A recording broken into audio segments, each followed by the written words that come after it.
Just be a couple more minutes.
Hey, Nick.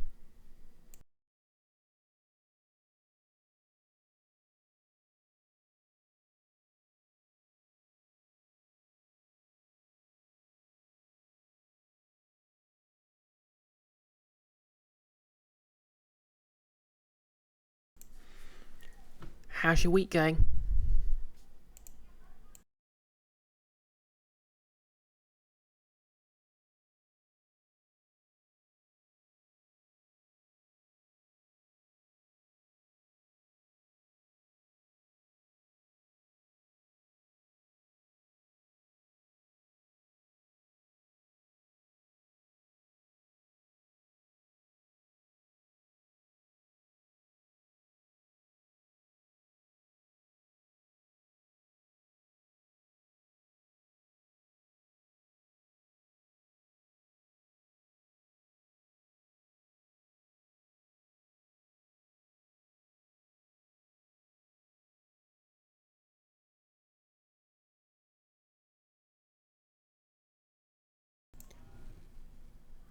Okay, shout out sorted. Nice. How did you date night with Becca at lunchtime? You grabbed a lunch deal from the supermarket and walked round to an old house's grounds and had a picnic? Okay, that sounds lovely. Don't know if the weather's been anything like it's been here, but we've had a bit of sunshine, which is nice, even if it's not quite spring yet. How am I doing? Yeah, not bad. Uh, Finally took a moment to try a different outfit with this makeup, the tiefling makeup.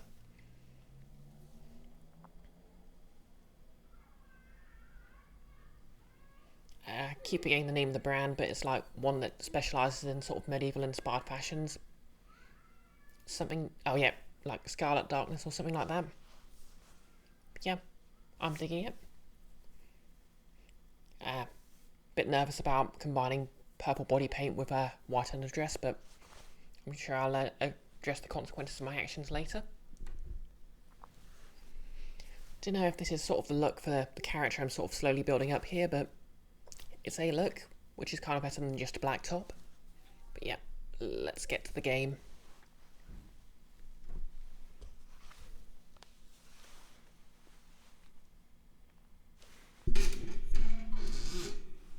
Oh yeah, hopefully my microphone's positioning's okay. I've basically been moving my chair about quite a bit.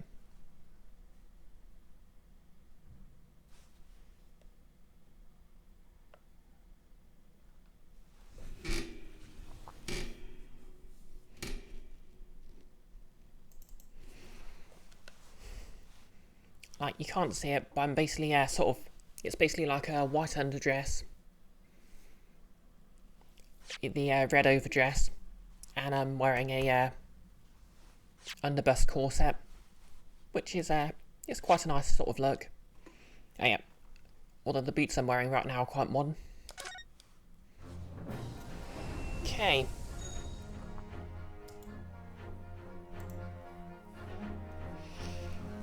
So yeah, in the finest Ace Attorney tradition, our protagonist has been accused of murder and must clear his name in the tutorial. Or I think it's the protagonist, and like his best friend is his attorney, or his assistant attorney. Oh, anyway, let's go. 22nd of November, 1:14 p.m. Supreme Court of Judicature, courtroom number 2. Bing bong.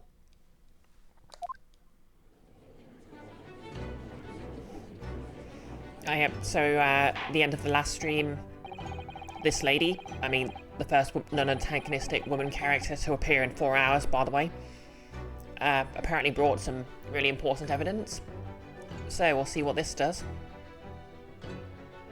Well, I understand you are the judicial assistant to the defense, but why the sudden ingress into my courtroom?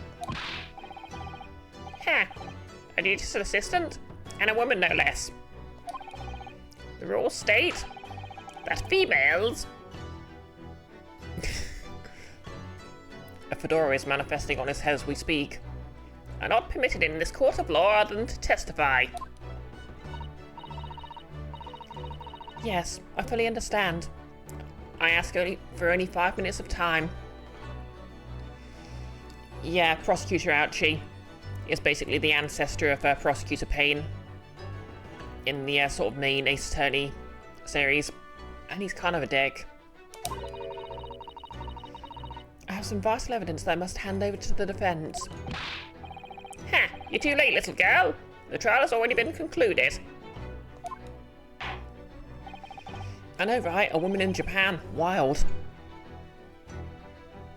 Like, your chances of running into a woman in any country is like, what? 37%? When you meet someone? 5 minutes. I'll not allow a moment more. But, Your Excellency. I'm most grateful.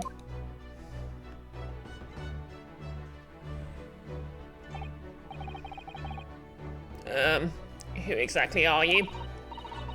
I'm sorry, there's no time. Please, simply accept this for now.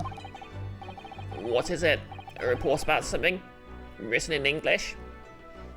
Oh yeah, both, the protagonist and his best friend, seen here on the right with the headband, are established to have learnt English.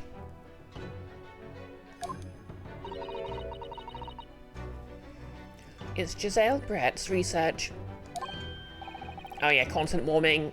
Giselle Brett, the villain of this particular trial, is kind of BNP.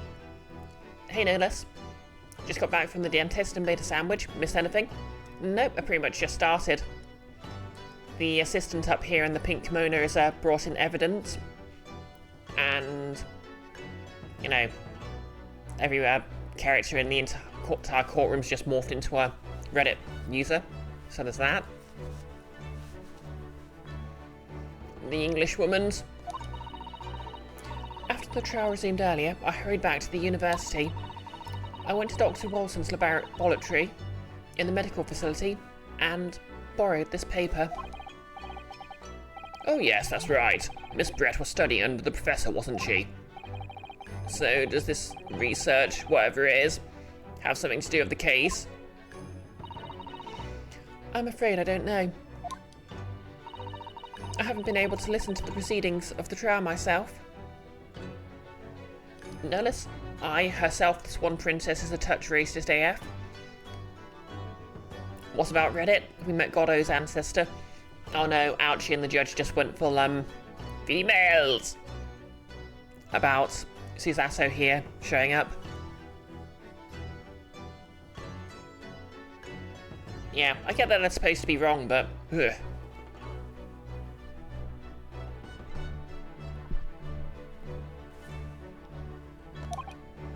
Oh, no, of course not. Special characteristics of Kurara and its effects on human subjects. Interesting. Plot twist. The suspected poisoner has a book on mysterious poisons. Kurara, what is that? I've never heard that word before. Time's up. The prosecution demands the immediate removal of this female trespasser from the courtroom. There's too little time for me to read it in detail, but I've summarised what I could on a note just inside the cover. If you think it would be valuable, please cast your eye over it. Okay, oh, it's not on the court record yet. This is wonderful, thank you. Giselle's report has been entered into the court record. A report detailing an unknown poison that Miss Brett has been researching during her time at Ughr University. Goodbye then, and good luck. Yep, 4 hours until a woman actually shows up and she's just banished. I mean, we've got the bill in there, fair enough, but still. You've had long enough, counsel. We can't detain our English guest any longer. Ellipses nuts. I ask the prosecution and the defense now one last time. Does either side have any further evidence to present to the court? I presume not, but... The prosecution has made its case convincingly enough already. Nothing more to add, Your Excellency. Right, your nose, Kay. We're out of options here. This really is our very last chance. Yes, I know. Nolis, this is a courtroom. No girls allowed unless they have us over a political barrel. Exactly. Your Excellency, the defense does have new evidence. That look. The unyielding stare of a true Japanese warrior. Well, Miss Brett? Yes, Your Excellency. If you wouldn't mind, perhaps you could grace us with your presence a little longer? It's a delightful invitation, but I'm afraid it's not so very long until tea time. I'll have to politely decline. Forgive me, Miss Brett. It seems I wasn't clear. I realise it was phrased as a question. However, I must ask you to treat that as an order. Gosh, golly gee. An English person would never understand that.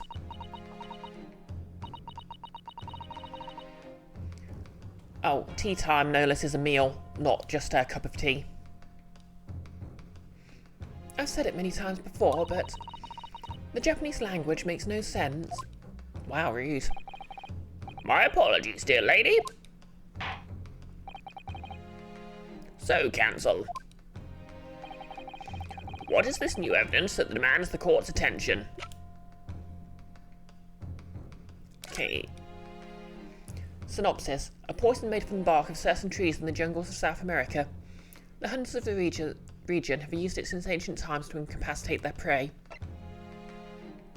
Okay, that's kind of dehumanizing. Special characteristics. Effects. Instant paralysis of the entire body and subsequent death, even in minute doses. Route of entry. The above-mentioned effects occur when the poison enters the body through a wound, such as that inflicted by a blowpipe dart. Practical applications. Due to its ability to render the human body paralytic, it's believed the toxin could have applications as an anaesthetic. However, a solution for the respiratory arrest caused as a result of the full body paralysis must be found first, or patients would die of suffocation. Alright, I think this is actually what they use as anaesthesia. Like, it'll knock you out, but you need machinery to breathe for you. Anyway, present. Yes! Miss Giselle Brett, we understand you were studying under Dr. Wilson at Ughr University, doing research. Ellipses nuts. Research by sheer coincidence, perhaps, into a deadly poison. What? Poison? Where are you going with this, counsel? Yes, Judge. Where is he going by introducing the possibility that someone's been developing a deadly poison? What could that mean? Oh, that's a mystery. Sure hope you can explain it. A toxin known as curare, Your Excellency. Even the slightest amount of this deadly poison entering the body leads to instant death. Objection! What complete and utter nonsense? Cure, you say? I never heard of it. You wouldn't have done.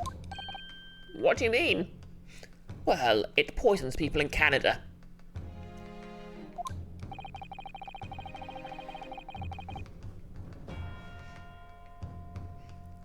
I mean, you wouldn't have heard of Cure before from one very simple reason. It doesn't exist in our country. It doesn't exist? Correct. Which means, no matter what test the police can do for toxins, they'd never identify Cure. Why? Because there is no test available here that can identify the presence of this highly deadly poison. What?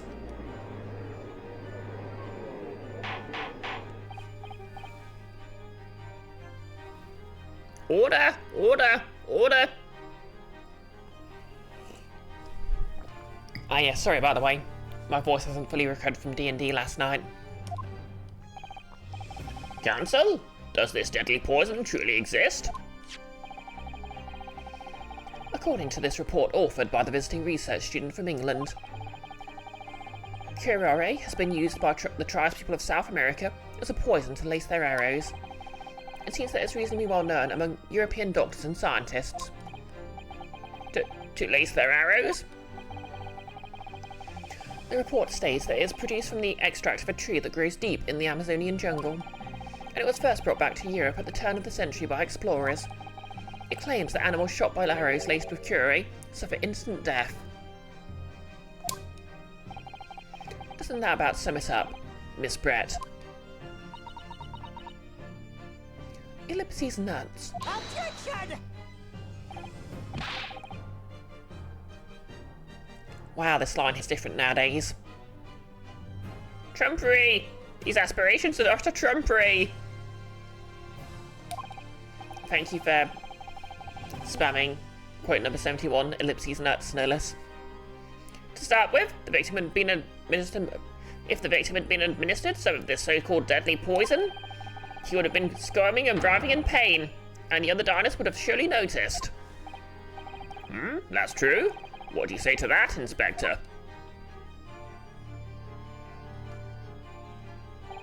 Obviously, I would have noticed a disturbance like that. I don't remember anything like that either. I didn't notice the professor being in any kind of pain. According to this, however, it's the other way round. Exactly, Nolus, but that's in the book, so I guess they're telling them that. What do you mean the other way round? The very fact that the victim didn't show any visible signs of distress is evidence that curare was used. Explain yourself, Counsel. The moment this toxin enters a person's system, it causes instant paralysis. In other words, afflicted victims lose all strength, are completely unable to move. Even if they were in total agony, there would be no visible signs of pain at all. How terrible. Second only to being corrected by a woman on the internet. Obviously, if a man lost all strength in his muscles, he'd collapse on the floor. But with a chair under him for support, as Dr. Wilson did, the effects could go largely unnoticed. But I don't follow, Kazuma. That's just paralysis. I thought the poison caused instant death. The full explanation is extremely unpleasant.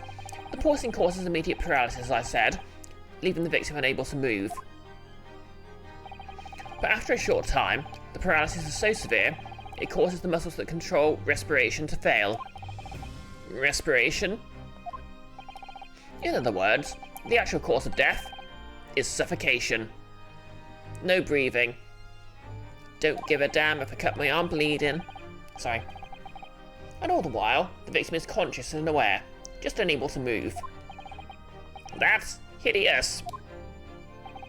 To the observer, it would look almost like the victim is slipping peacefully into an endless sleep. But for the victim himself, his final moments will be a living hell. That is the true nature of this deadly curare poison. Autosave.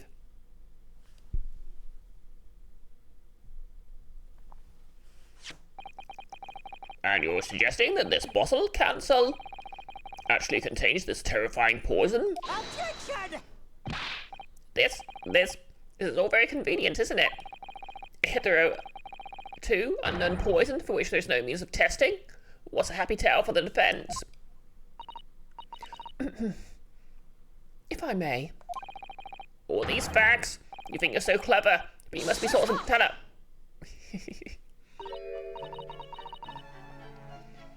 It is you must be taught. Oh, of course. Dear lady. Well, that was a quick turnaround from Females.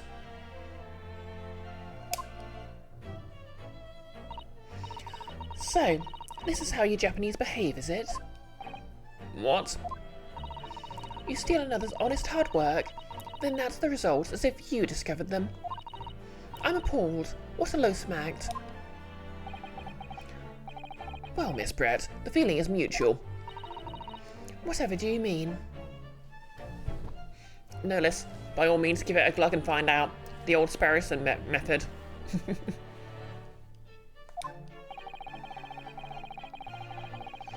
Capitalizing on the unfortunate circumstances of an innocent man to frame him for a heinous crime. That really is a loathsome act. Wouldn't you agree? Objection! Enough of this. I, for one, refuse to accept it. I reject your reality and substitute my own. The idea of some poison that doesn't even exist in the great empire of Japan is breaking the rules. Now pull out all your pubic hair. What's so funny? Oh, excuse me. Your Excellency. Yes, Miss Brett? May I borrow that bottle for a moment, please? Well, yes, I don't see, why not? Oh, she's going to glug it, and it's not going to poison her because she actually used a dart. Because it said something about it being delivered by poison dart.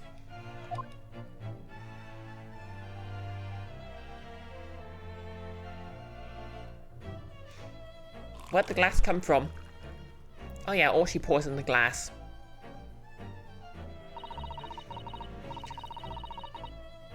Don't get too big for your boots. Okay, I'm not reading that. That is kind of too racist for my liking. Yes, you're supposed to be the villain, but I'm not reading that in my accent. Sorry? To an Englishwoman such as myself, this whole affair is a farcical comedy. Your little police games, and these foolish courtroom antics. It's laughable, really. But I'm getting bored of it all now. It's time for the games to end. Cheers. My dears.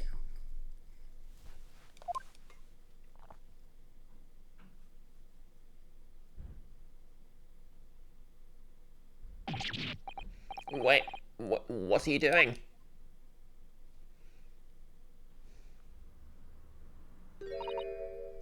No sparkle left at all. How appropriate for this shabby affair.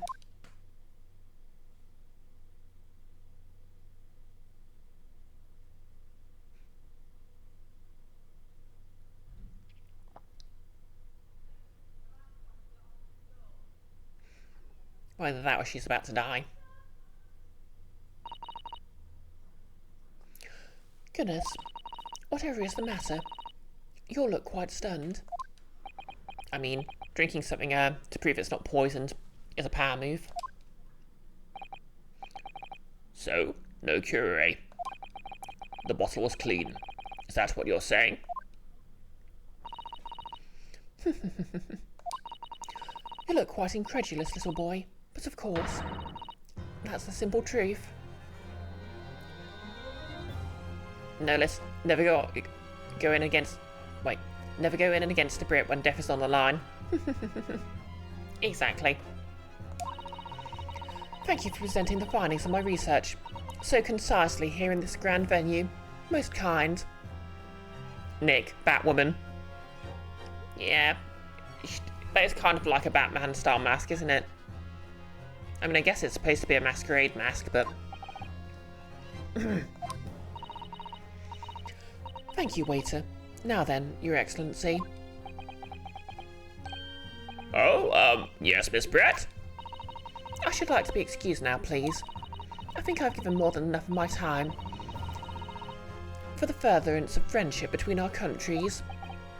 Oh, yes, dear lady. We're most gratified with all the assistance you have given. This doesn't make sense. There had to have been poison in that bottle. So how did she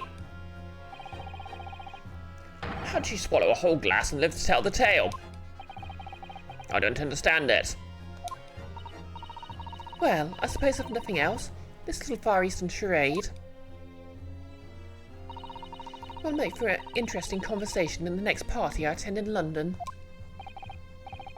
There has to have been poison in that bottle, doesn't there? But there can't have been, because otherwise she'd have keeled over dead. Come on, Ryunosuke. We have all the clues now. That bottle of water contains no poison because it was a blowdart, damn it. As I thought, there is no poison in that bottle. What? Why, Ryunosuke? Isn't it obvious? If there was poison in there, she'd be dead by now. Sometimes your unadulterated naivety really astounds me. But sometimes it's in need of a good staining. Until it's as dark as your uniform in the Wales of the world. Oh, is that what this colour is supposed to represent? That was a guileless ending to a promising line of inquiry, Counsel, for which you'll be penalised. This whole trial is poisoned. There has to have been poison in that bottle, doesn't there? But there can't have been, because otherwise she would have keeled over dead. Come on, Ryunosuke.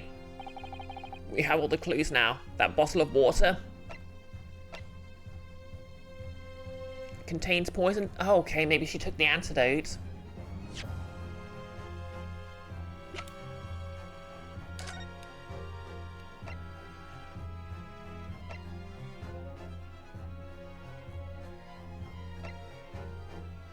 Notice alcohol is poison.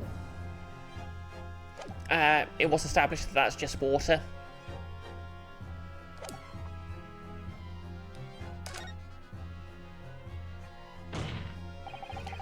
The culprit did put curare poison into Dr. Wilson's carbonated water.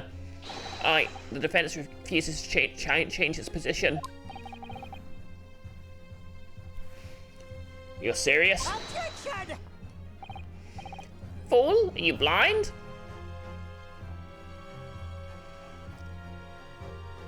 Yep, it's sparkling water in a wine bottle. Because the murder victim couldn't drink anything but water, so they just had sparkling water a bottle of sparkling water instead of wine. There's no possible way that bottle could contain poison. I mean, we just saw Miss Brett drinking the water from it. That's right. Which rather complicates your argument, I think. And I believe that complication can be explained. How exactly? I need to think through all the things that don't quite add up here, one by one. I'm sure the answer is in the evidence we have in the court record somewhere. It has to be. Very well, if the defense truly intends to assert this claim, then I must ask you to support the assertion with evidence. What explains how the witness was able to consume this supposedly poisoned water unscathed?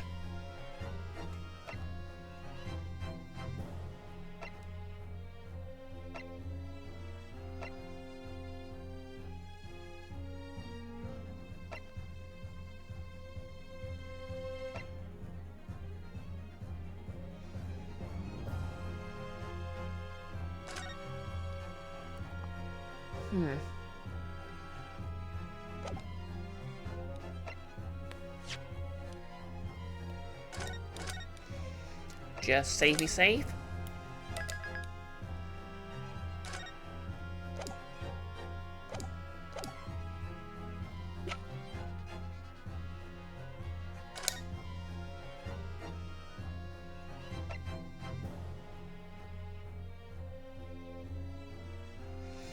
Okay, yep, it enters through a wound. Oh. She could drink it because she didn't have any cuts or anything in her mouth. But he obviously had his tooth removed, so there was a way for it to get into the bloodstream. Yes! The answer to this riddle is right here in Miss Brett's own research report. Objection! That's not a valid explanation. No. After all, we don't speak English. That report is utter gibberish. This impudent young scoundrel is trying to ridicule the court, Your Excellency. I'm not trying to ridicule anyone. Honest. I'm just using Zato-san's notes. I concur. This report is too extensive to be considered in its entirety by the court.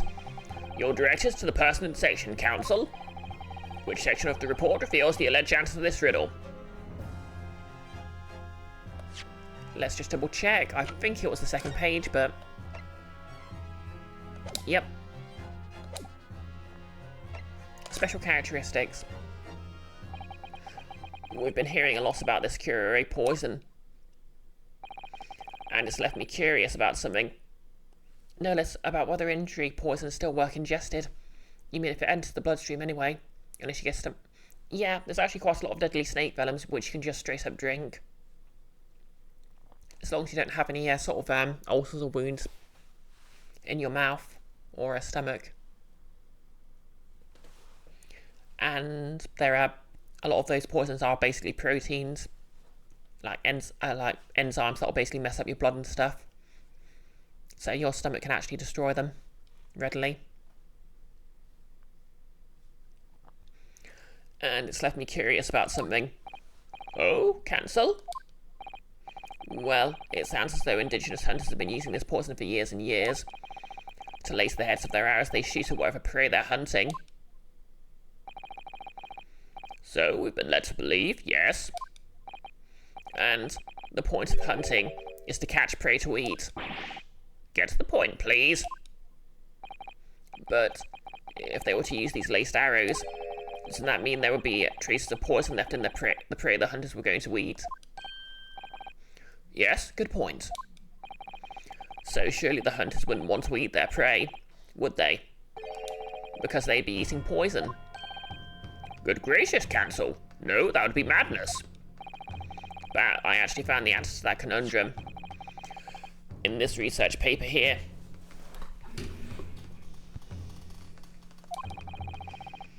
Under special characteristics, it says this. The poison starts to work after entering the body through a wound. Through a wound, you say? I see. That makes sense. Yes. The mention of that particular detail seems a bit strange to me, though.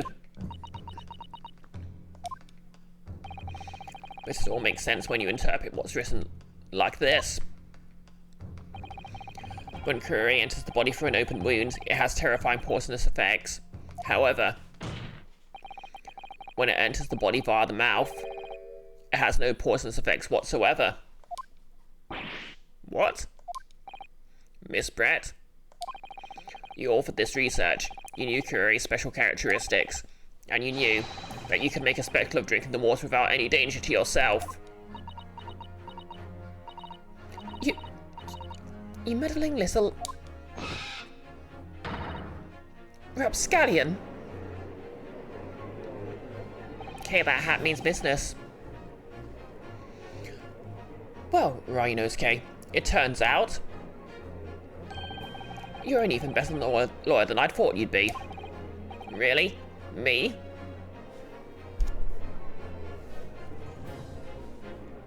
See that one GIF from The Grinch, the live-action version with Jim Carrey? A lawyer? Objection! All this poison talk is fascinating, I'm sure, but I fail to see how it possibly... So, the yellow-bred little puppy is a new toy to play with. Some facts he read in a book. Yep, she's definitely English. But I'm afraid knowledge doesn't suit you, little boy. It only makes you look silly. What are you trying to say? Your schoolboyish logic is one fatal flaw. Schoolboyish? Flaw? As even your brain has managed to deduce, curare is safe to ingest. It seems likely that its effects are neutralised by the acidic nature of the gastric citrus. Exactly, as I said earlier. Your stomach can digest it like any other protein. Oh well, yes, of course. Gastric suckers? What are they? So, if this lethal poison is completely harmless when drunk, Like half of Britons, I guess. the professor wouldn't have died when he swallowed it, would he? That's right. Good gracious. That's basic science. Science that even a schoolboy should be able to understand, no?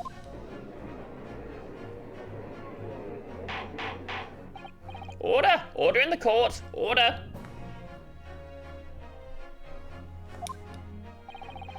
The logic holds. If the lady and the professor drank the same poison, they would be affected in the same way. Are you trying to suggest? Yes, this curare poison is completely irrelevant to the case on trial. That's right.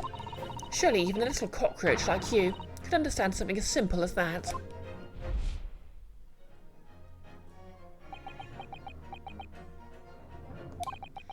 What is this? Welling up inside me. I've never felt like this before. It's a sort of conviction to break down all the discrepancies. It's so intense, almost rage-like. When the party face takes a... when the party takes a level in barbarian. And more than anything else, it's an animalistic desire to take down my prey. Objection!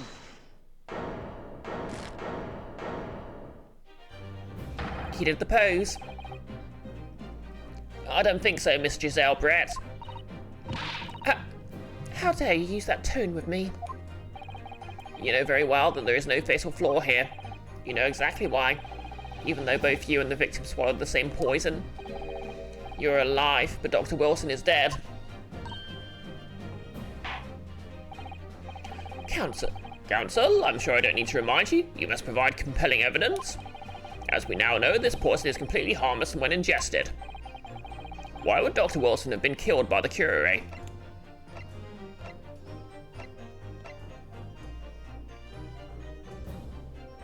Ding. Take that! As Miss Brett so readily pointed out, she drank the same water as the professor. However, there was a fundamental and fatal difference between the two diners. A fatal difference? The toxic effects of curare are only felt when the poison enters the body through an open wound. So, for a healthy person with no injuries, drinking it is completely harmless. But what if there was a wound inside the mouth of the person drinking the poisoned water? Inside? Yes, like the wound you might have if you had just been to the dentist and had a tooth extracted, for example. Called it. Miss Brett, you've acknowledged many times in your testimony already that you're well aware of Dr. Wilson's dental appointment that day. So that's it. You used that knowledge to orchestrate this. Ellipses nuts.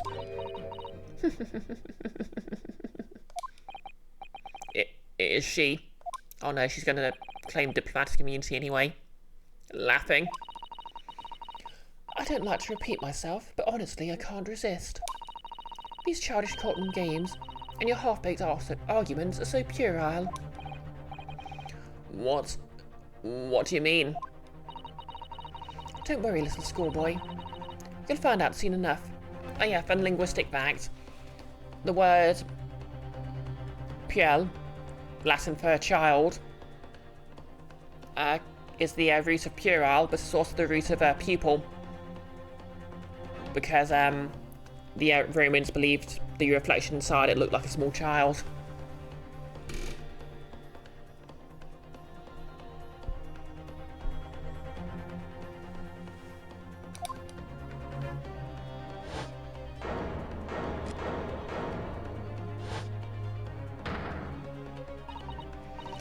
You see, when you leave vital evidence lying around, you never know what might happen to it.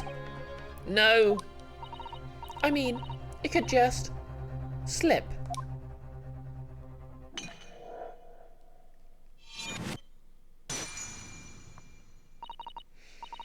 Oh dear, how careless of me. I'm afraid some crucial evidence may have just been tragically destroyed. Like, they still check the pieces for poison? No.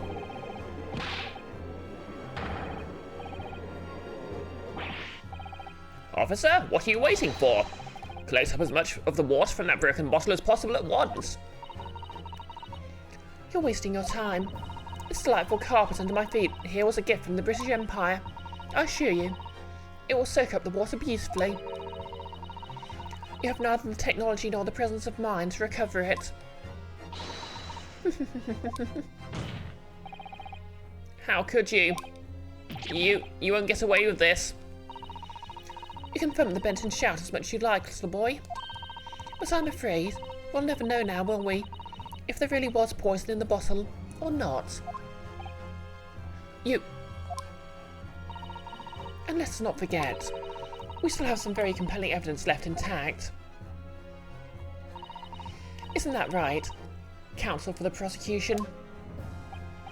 Oh, of course, of course. You're referring to this photographic print, I presume, dear lady. That's right. And really, looking at this photograph, it's as clear as day, isn't it? The poor professor was sitting with his back to me.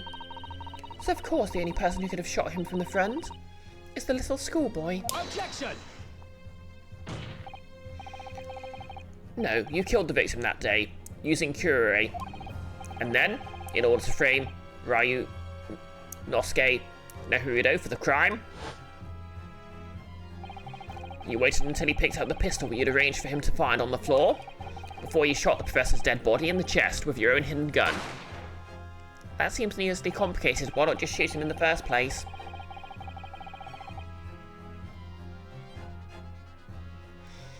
Then, in the confusion that followed, all you had to do was turn the dead professor in his chair around. You see, you had every opportunity to commit this crime. What a wonderful imagination you have, young man. A hidden gun, you say? And I shot the professor's dead body, did I? Well, I'm terribly sorry, but you don't have a shred of evidence. Exactly. And as you have nothing to support your wild claims, the prosecution's stance remains unchanged. No, Liz, you didn't go to evil poisonous school to commit simple murders. Oh, come on, don't call Ethan that.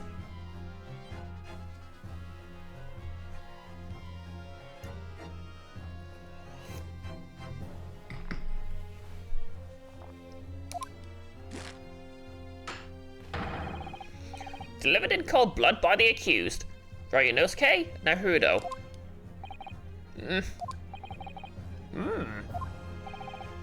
This is unbelievable. How can this be happening? We had her, but now, is she really going to get away with it? The way she destroyed that evidence was obscene. Ryunosuke? Yes?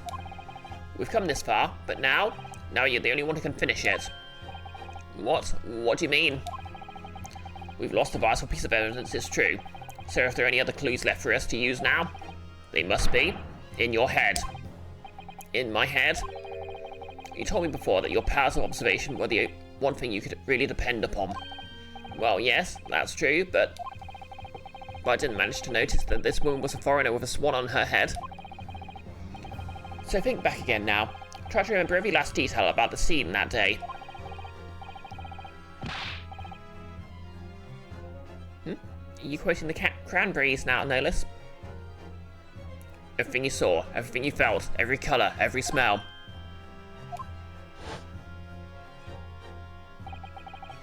What I saw, what I felt. Oh, in my head. Every colour.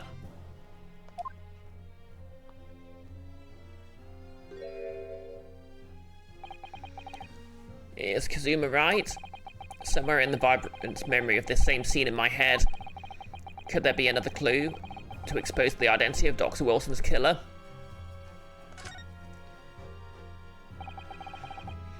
Actually, Kazuma, I think I might have something. Thinking back over everything I saw, I think I might have uncovered another clue. You always have something up your sleeve, don't you, Ryunosuke? Come on then, let's wipe the smug smile off the English woman's face with some evidence. Me existing while certain authors get angry on Twitter. Alright, I can't wait. It's been niggling me for a while that something feels amiss in my memories of that day. Whatever it is could be the key to arriving at the truth about all this. It's here somewhere. The clue that shows who Dr. Wilson's real killer must have been is... I'm gonna guess it's that blood stain, but you never know.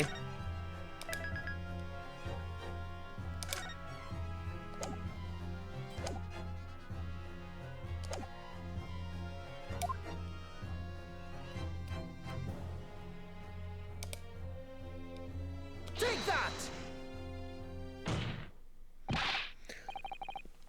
Inspector Hosonaga, answer me this.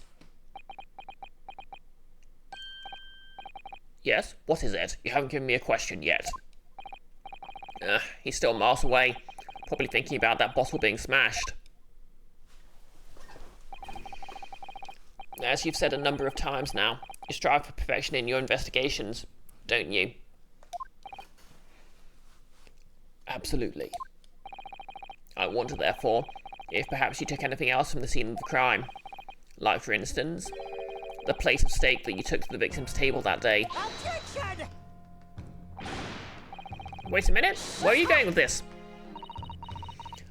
Where are you going with this, little boy? It's just a memory that's been troubling me. What memory? I saw the scene shown in this photograph with my own eyes that day. And I saw that on the wooden base of the plate that the steak was served on was a splattering of blood. What? Oh, really? And what of it? Obviously, that must have happened when you shot the professor. No, that can't be the case. Take a good look at the photograph and the relative position of everything here. The plate of steak is almost directly behind the victim. If I'm supposed to have shot Dr. Wilson in the chest from the front, there's no way that blood from the victim could have ended up directly behind him. There? Yes.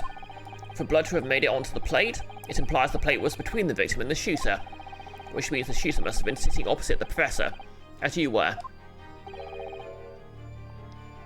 Giselle Brett. I beg your pardon? Objection! This is beyond ridiculous. Fabricated nonsense. Is the court seriously expected to believe something the accusers apparently just remembered seeing? Hold it!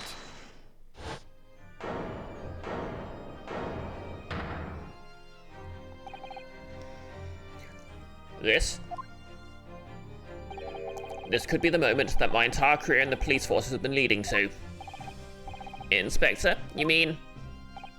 Yes, I took the plate. In the interest of preserving evidence from the scene of the crime. I took it, meat and all. And I don't care if they call me a crime scene thief because of it. You did what? I took the steak that you've been eating, Miss Brett. I took the steak that the sergeant had been eating.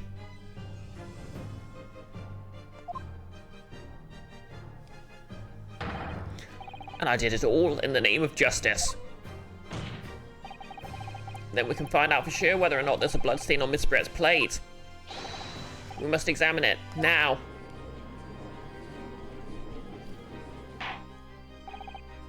Inspector?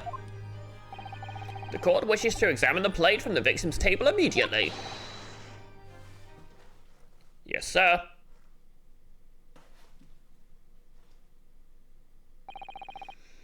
Sorry for the delay. Here's what you ordered. The steak. This is making me hungry. Well, what about the blood? Is there blood on it? Of course there isn't. Quickly, Inspector, the blood man. Show the court. Of course. Examine the plate at your leisure.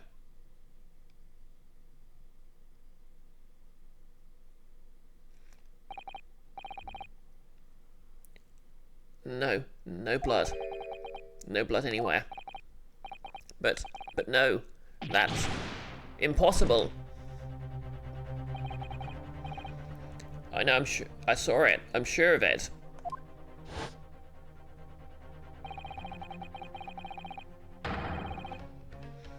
It was right there on the table behind the professor, but there was blood on the side of the plate.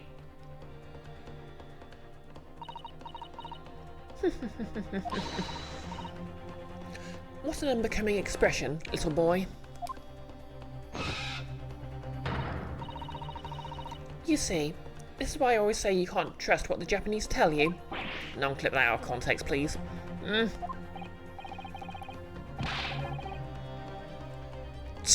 I couldn't agree more. In this case for this disgrace to the Empire. I believe we finally reached a conclusion in this trial. Let's hope so.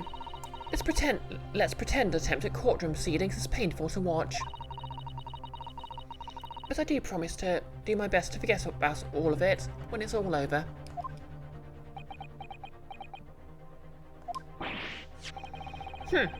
This sorry-looking steak reveals the facts all too clearly.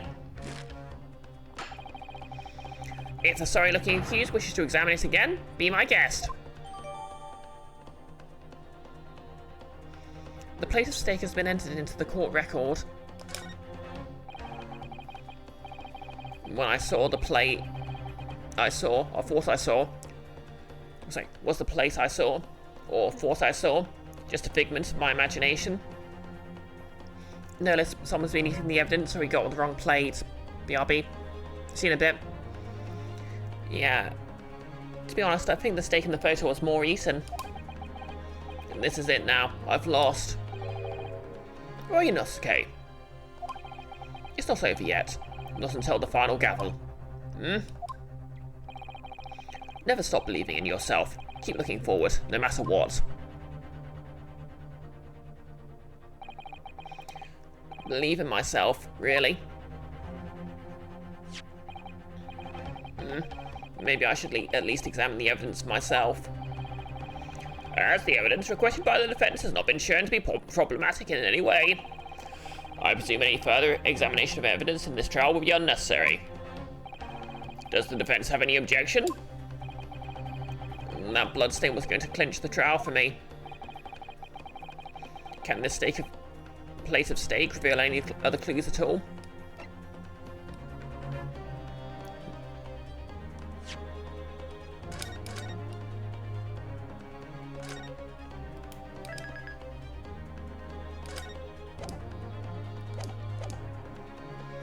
Okay, court record. Yeah, that's not the same steak. You can clearly see there. There's more steak left.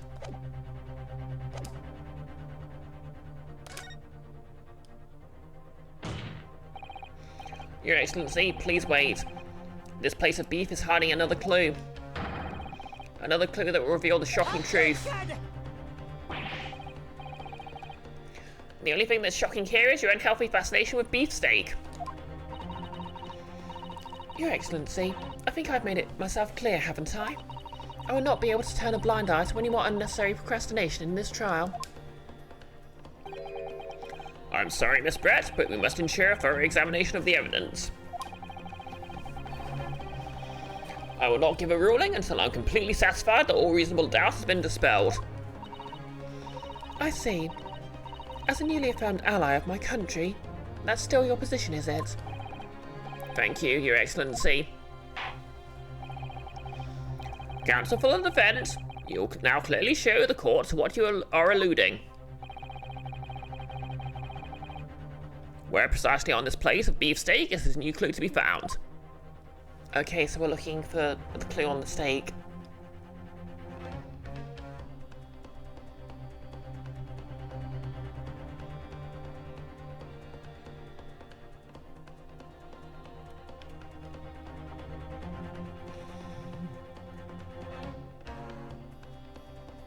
Got it!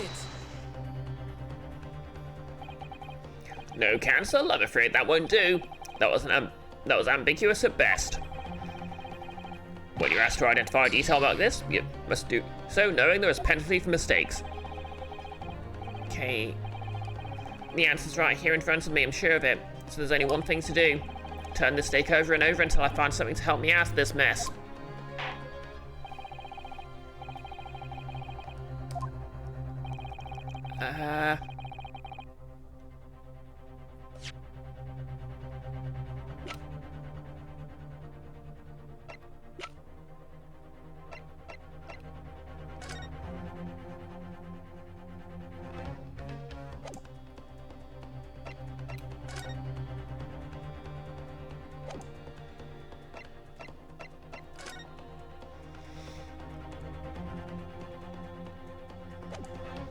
Wait.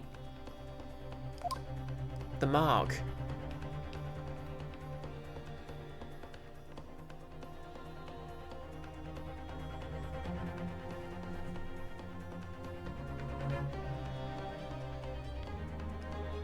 Got it!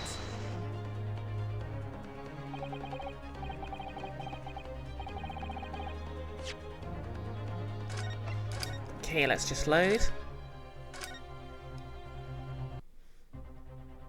Let's try that again.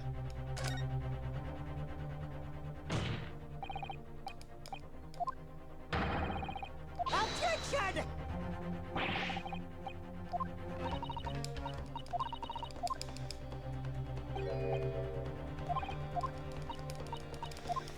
Unless the correct answer is no, there's nothing, no clue in that state because it's not the right one or something.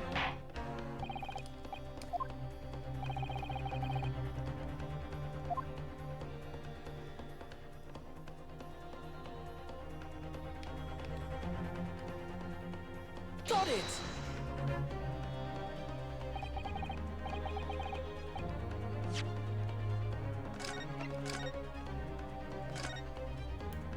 Okay, try answering the negative.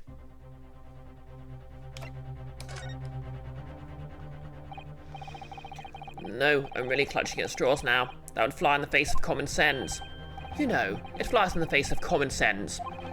That someone like you with no experience as a lawyer could last this long in a trial like this. How did you... Opportunities are always there for the taking, but only for those with the determination to grab them. Let's have another good look at the steak. If you want to give it up, it had better wait until after that. Maybe I should examine the evidence in more detail. Well, a deafening silence from the defense. I'll take that as your final answer on the matter. Your Excellency, please wait. This place of beef is hiding another clue. Did I already do the big old chomp marks? Objection!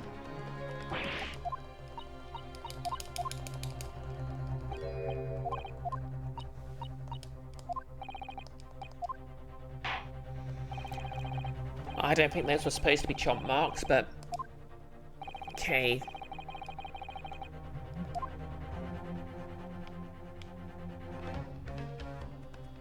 Where is the clue?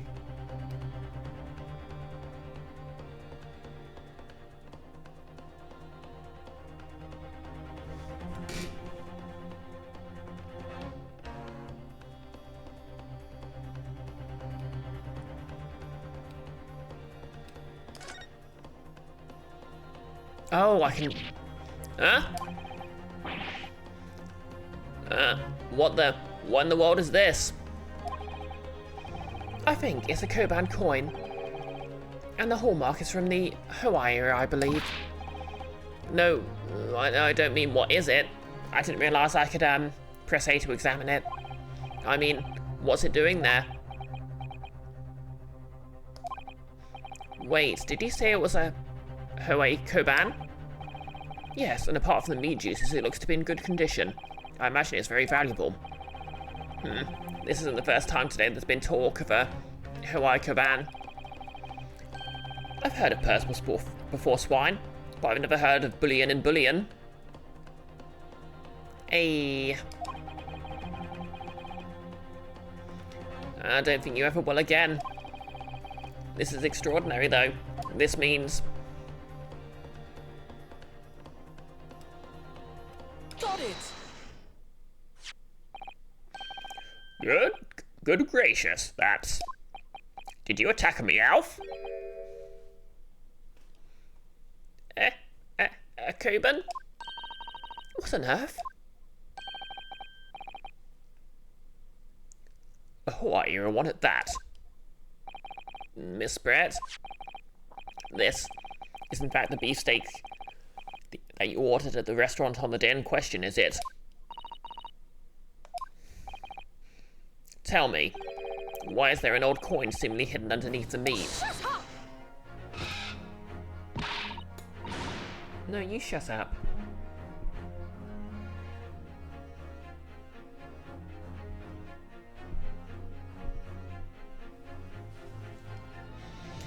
What a ridiculous question. How should I know? I've never seen that thing before in my life. I don't know what this is, but I want no part of it. Objection! I fail to see how this is relevant. A coin under the meat? That could simply have been a careless mistake by the chef in a moment of distraction. Objection! Don't be absurd. We're supposed to believe that this happened by accident in the kitchen. A rare Hawaii Koban just appears to be hidden underneath that piece of steak. If this turns out to be irrelevant to the case, I'll rip up my tickets to Great Britain now. He's right. It can't be a coincidence. Your Excellency. Yes, Counsel?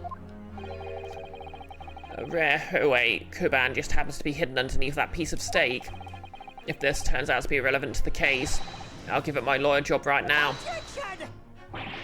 By all means, don't let us stop you. No one invited you anyway. Perhaps, little boy, you should realise that it is you who is irrelevant. Oh, burn. Even though I'm the one on trial here. The point is, it's essential we ask the owner of this coin if he can explain what it's doing under the steak. The owner? Yes, it's obvious. There's only one person it can belong to. The owner of the Koban was found underneath the beefsteak ears. The weird old guy. Take that!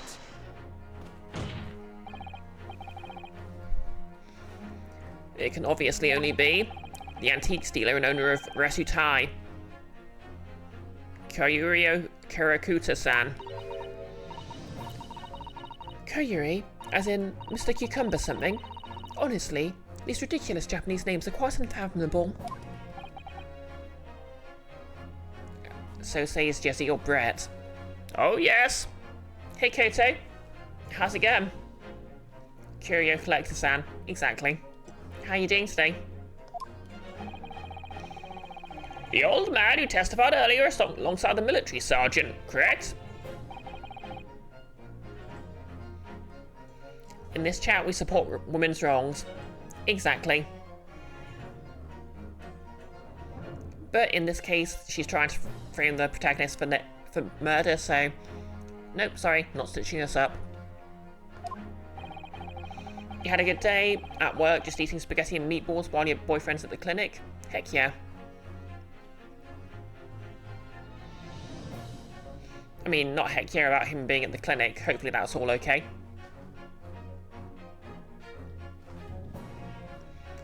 I remember him saying that he was up to something with his Koban coin when it happened, at exactly the moment the gun was fired. The gunshot interested me not. I was far too busy on the floor. Too busy on the floor. Sorry, what were you doing? Hunting for treasure. Indeed, the Hawaii Koban, my prized coin. It's not ideal, but it's nothing major. Oh, that's good. Hope it can all be cleared up then.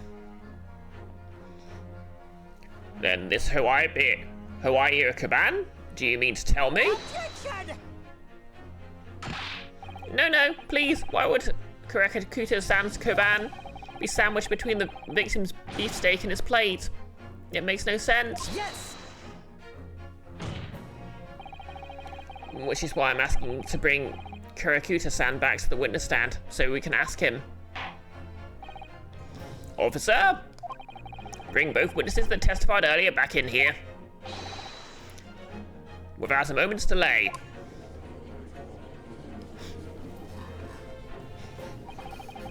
I can't believe we've come back round to that pair again. But I have a hunch, a strong hunch, that if we chase down the real significance of this Koban, we'll find it's a key element in the case. I mean, you could just point out it's clearly not that was clearly not the right steak. Like, that should be pretty obvious. Am I alone here?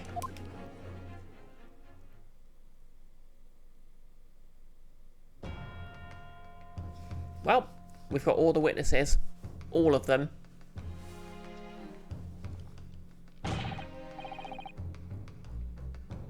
No less, that's his attorney for you, I guess. Yep, I guess so. Oh, yep, and I hope your spaghetti and meatballs are good, Kose.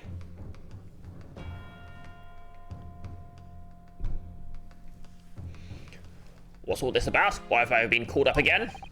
Don't you realise this is dinner time for little baby Odo? When my son's belly is empty, he's fiercer than a pack of wolves. Exploited by the police we were, like miserable dogs, forced to bear faultless witness. And when cast from this courtroom, myself, I became a ruined man in a trice, a worthless withered antique. Nothing more have I to say. The sun is set upon this Thai shop owner's existence. Dramatic. Be that as it may, Kurakuta-san, something has come to light that requires your clarification. As far as your Thai memory serves, yes, that's it. The one, the very one, the exact one that is. That it is. Resplendent, splendiferous Hawaii treasure that my rusty bones managed to misplace that fateful day. Nerlus, why'd they call the Major in again? You guess their repaired model game would probably crash if they were separated. Yeah. Although it's kind of weird they were both on the witness stand at the same time, isn't it?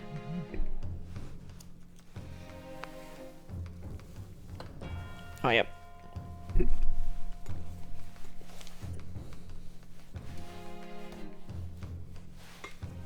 Sorry, my arms are visible under when I'm stretching, by the way. These sleeves don't quite hold my finger gloves as well. Nolus, like Radan and his ridiculous tiny horse. Hey now, Nolus, he learnt gravity magic so he could keep riding his favourite horse. Show some respect.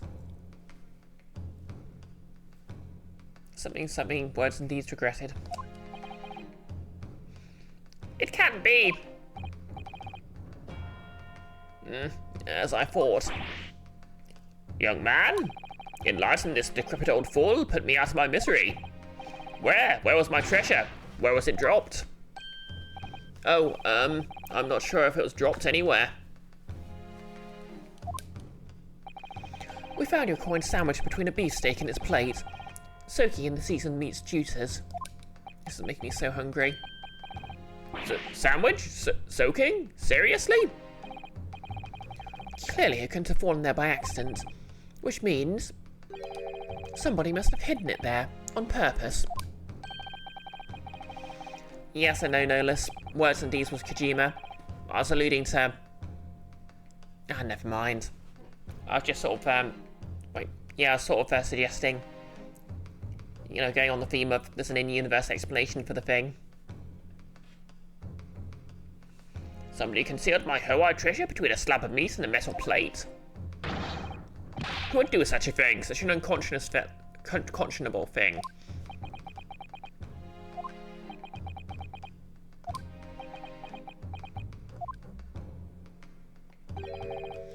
Excuse me. Could I say something? Yes, of course. Proceed, Inspector Hosanaga. I mentioned this earlier on in the trial, but I was working undercover in the restaurant in order to investigate another case. Oh yes, that's right. The secret undercover operation. Le Carnival is a high-class Western cuisine restaurant.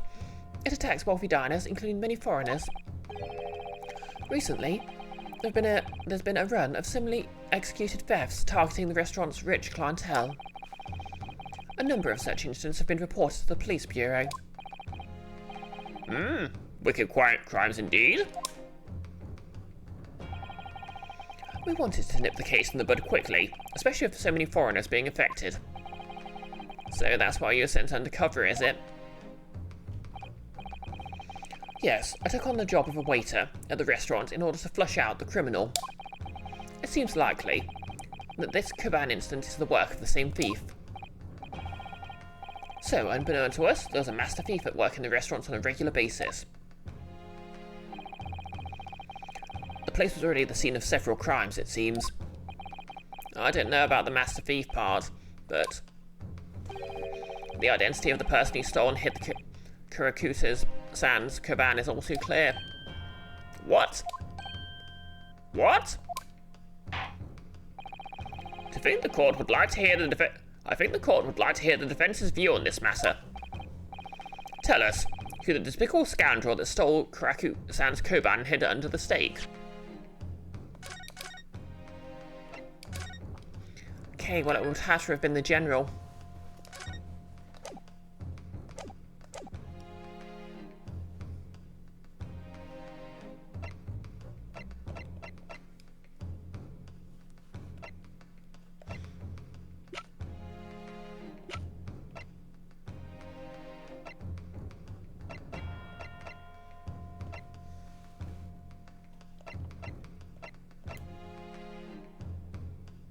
Take that!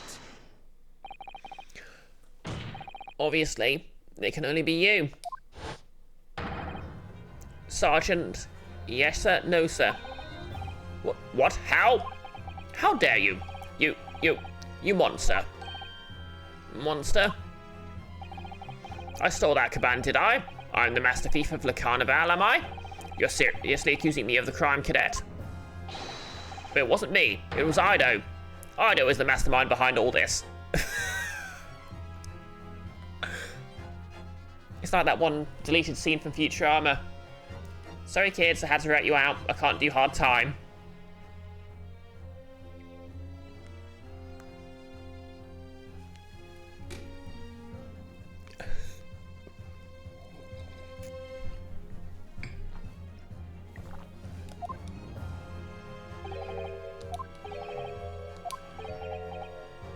Yeah, I think everyone agrees with you, Nolus. You would push the blame for your crimes onto your own son, an innocent little baby. It's you who's the monster, Sergeant No, sir.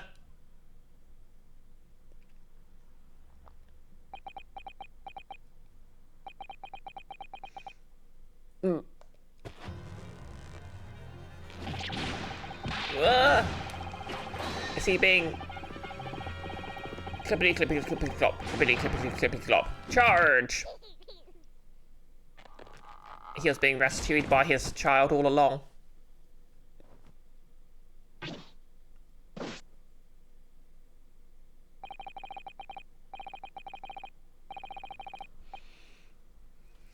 Nippon Imperial Army, Sergeant Ayer sir, no sir, preparing to stand down in the Supreme Court, sir. Were you going to interrogate a baby? I guess not.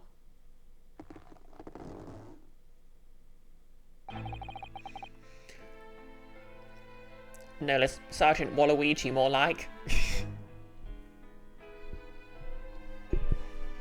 Do any of you know of the extraordinary low wages the Nippon Imperial Army pays those it expects to keep our country safe? No, the kid is a mech pilot. I mean, yes. I understand that the temporary increases in taxation owing to the recently ended conflicts remains in place, And I've heard it's hard for lower-ranking soldiers to make a living, yes? All I want is to put a hot meal on the table for my son. And that's why you were stealing things at the restaurant? The place is heaving with money. Every 3 days, I'd go there and do reconnaissance for a target. And I'd enjoy chomping my way through a good steak at the same time. It sounds like he doesn't bother with a knife and fork even, which is worryingly believable. Like...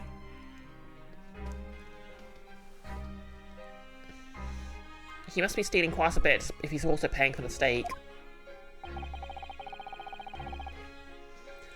And your target that day was the old man in his cabin. Yes, sir. He was an easy mark. I slipped the coin into my pocket without any trouble at all. Huh? A veritable phantom thief you are. I was all set to leave the steakhouse halfway through the devouring when it happened. Bang. Yes, when the professor was shot. After being poisoned, which is kinda redundant. I knew if the police conducted a search and found the coin in my pocket, I'd be finished. I know too. So I hid the incriminating evidence as fast as I could. On the double. I slipped it under the steak, hoping that I'd be able to rendezvous with it again at a later date. Kiana Christie, how's it going? Today I'm not just a tiefling, but I'm a tiefling in a cute dress.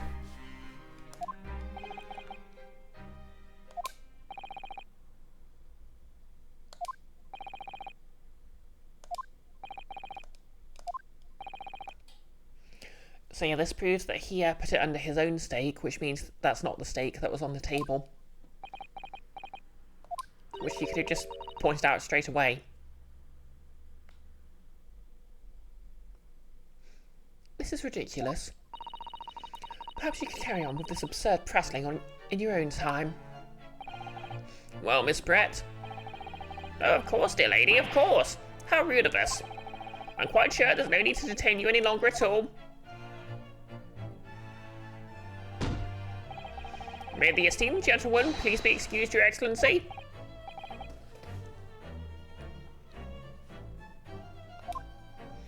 Indeed. The theft of the cabin was clearly perpetrated by this baby-saddled sergeant. It would certainly appear to be unrelated to Dr. Wilson's murder. Of course it is. Hiding a coin under a lump of meat. The sheer nonsense of such an idea astounds me. Nonsense, is it? Oh, well, oof. And as for picking up your steak and biting into it without using a knife and fork, it's beyond nonsense. It's pure madness.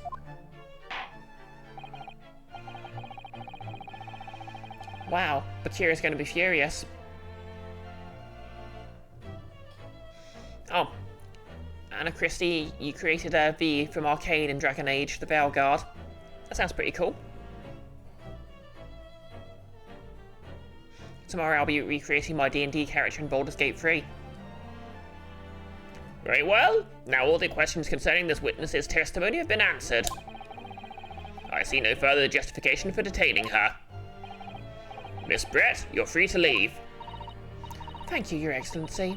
Good luck, everyone. And good day.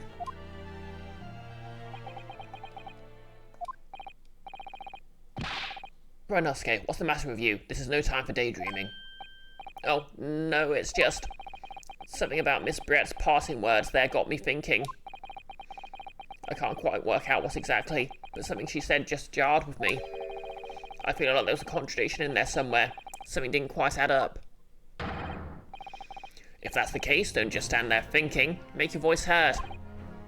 Sorry. You can think later, but if you don't call out now, it'll be too late. The trial will be over. Hold it! Wait, Miss Brett. What is it now?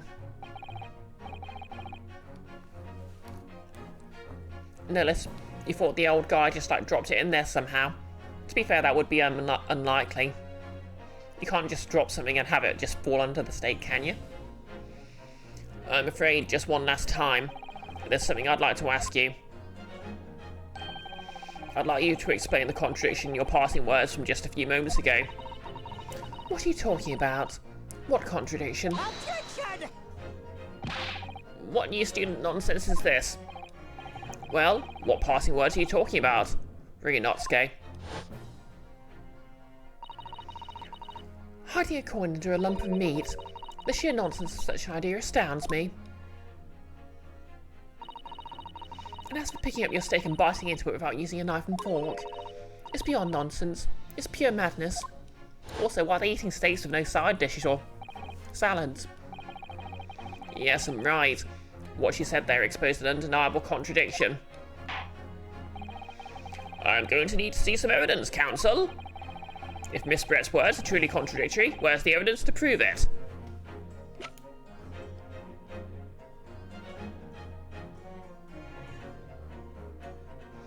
Yeah, it's got to be the steak.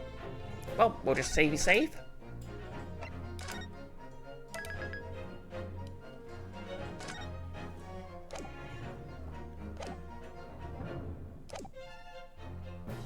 Take that!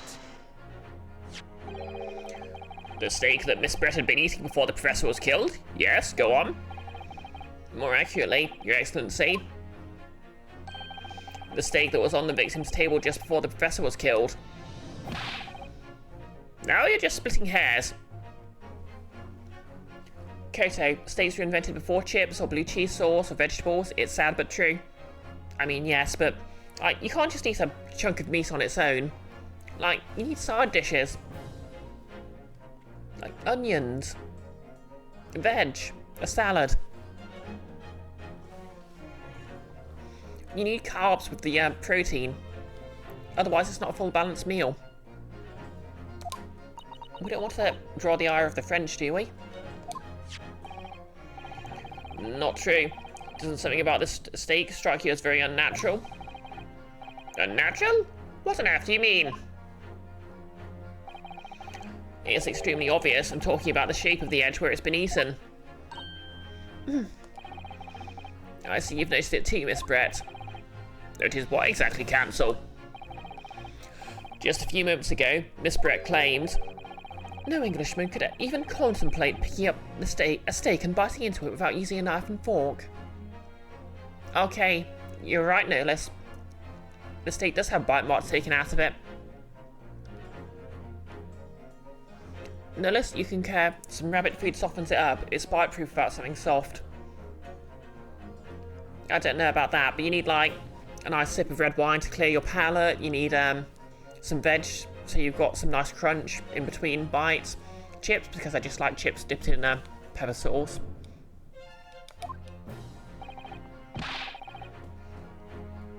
Of course she did. She's a refined English gentlewoman herself. Then take a good look at this steak in particular. The edge of where it's been eaten. As you can see, there are clearly defined barbaric teeth marks in there. Oh, ooh. Oh. It looks like Miss Brett has realised something.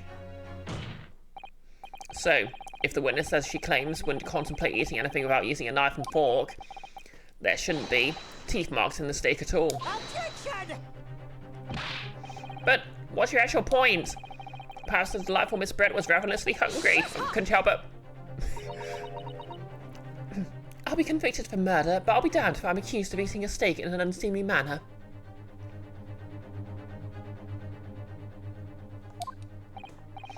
Oh, whatever you say, dear lady. As I said, I really must be leaving now. Afternoon tea with the Minister of Justice cannot possibly wait any longer. Of course, of course. This will all be over in a blink of an eye. Rest assured, I'm about to put this rookie in his place. Just leave everything to... I've had enough. You irritating little spectacled samurai relic. Of course. Dear lady. What's the matter, Miss Brett? Have we ruffled your feathers? Clearly. The witness knows what this means. She's realised the catastrophic implications of those teeth marks in the steak have for her. Right, Ryunosuke, Do you know where you're going with this? Yes. Now at last it's all come together. The mysterious teeth marks in a steak that had allegedly been eaten with cutlery. The reason why the blood stain I know I saw somehow seems to have disappeared. And most importantly, the evidence that proves once and for all who shot Dr. Wilson that day. Was it JR? I accept that these teeth marks on the steak are a little unnatural, as you put it, Counsel. But what exactly are you suggesting that tells us? Everything, Your Excellency. Everything? Yes, I believe that these barbaric teeth marks in the steak here amount to conclusive evidence in this case. Evidence that will prove beyond any doubt who shot Dr. Wilson. Conclusive evidence? How many times have I heard that today? You wouldn't know the meaning of the phrase. Typical Japanese empty threats. How can you be so sure? Oh, it's quite simple. If you really had such conclusive evidence, you'd have presented it to the court long ago. Actually, the evidence I'm talking about hasn't been brought before the court yet. It hasn't been? What? But just because it hasn't been shown yet, doesn't mean the evidence does not exist. Objection! This is absurd. The trial has run several hours already, and you say there's evidence yet to be brought forward? There can't be. I don't believe you have it. Objection! I don't, but there's someone who does have it. Someone in this very courtroom. And if that person is willing to submit the piece of evidence I'm referring to, it will solve every remaining mystery about this case. Very well, I have a feeling this will be my last request of the defense in this trial. Who possesses the conclusive evidence that will reveal the truth about this whole affair? The inspector. Take that! The answer is obvious. It's Inspector Hosonaga. What? I have it? Yes. You think I've been withholding conclusive evidence? That's ridiculous. No, I'm not saying that. Kato, this trial has run several hours already. Girl, you're meant to be an experienced lawyer. You know this shit takes ages. Yeah, but the whole thing was that this was supposed to be an open and shut case. Because they wanted an easy scapegoat. Which is why he's being tried for murder. Everyone's attention has been focused on this steak with the teeth marks. Yes? Now, earlier this afternoon, Sergeant Nosa told the court the following. I enjoy chomping my way through a good steak. As well as admitting to stealing Kuta-san's coin, he told us he'd slipped it under the steak. But you watch it, cadet. I'm a superior officer. Sergeant Nosa, could you please confirm something for me? Was the steak that you put the coin under, in fact, your own steak? Teen-chan. Affirmative, of course. I might be a soldier in the Imperial Nippon Army, but still. I'm not brave enough to ask a foreign gentle lady if she'd mind me manhandling her meal to hide something in it. In other words, the steak that the detective submitted as evidence earlier today was in fact Sergeant Nosa's meal. Objection! But that makes no sense. The plate was taken from the victim's table. Objection!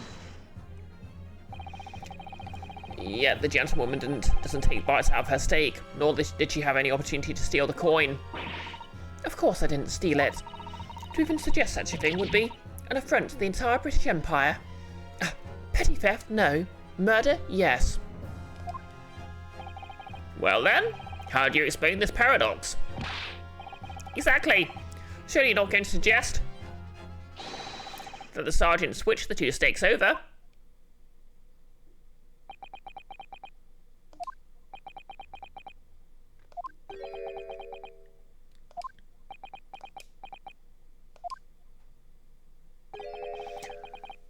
You did switch the plates?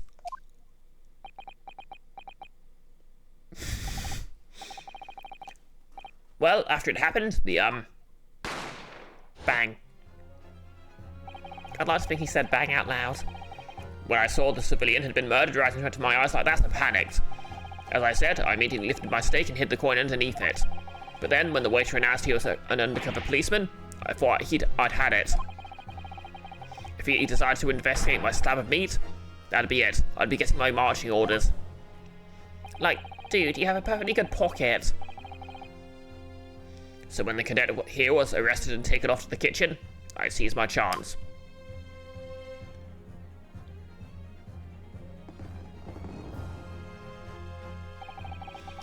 With military precision and timing, I switched my stake with the one on the foreign lady's table. Oh yeah, he thought he'd be searched. Fair enough. But like, if he can, swap a stake like that, surely he knows where to hide a coin. Like, Pistol can back me up on this, he could have just swallowed it.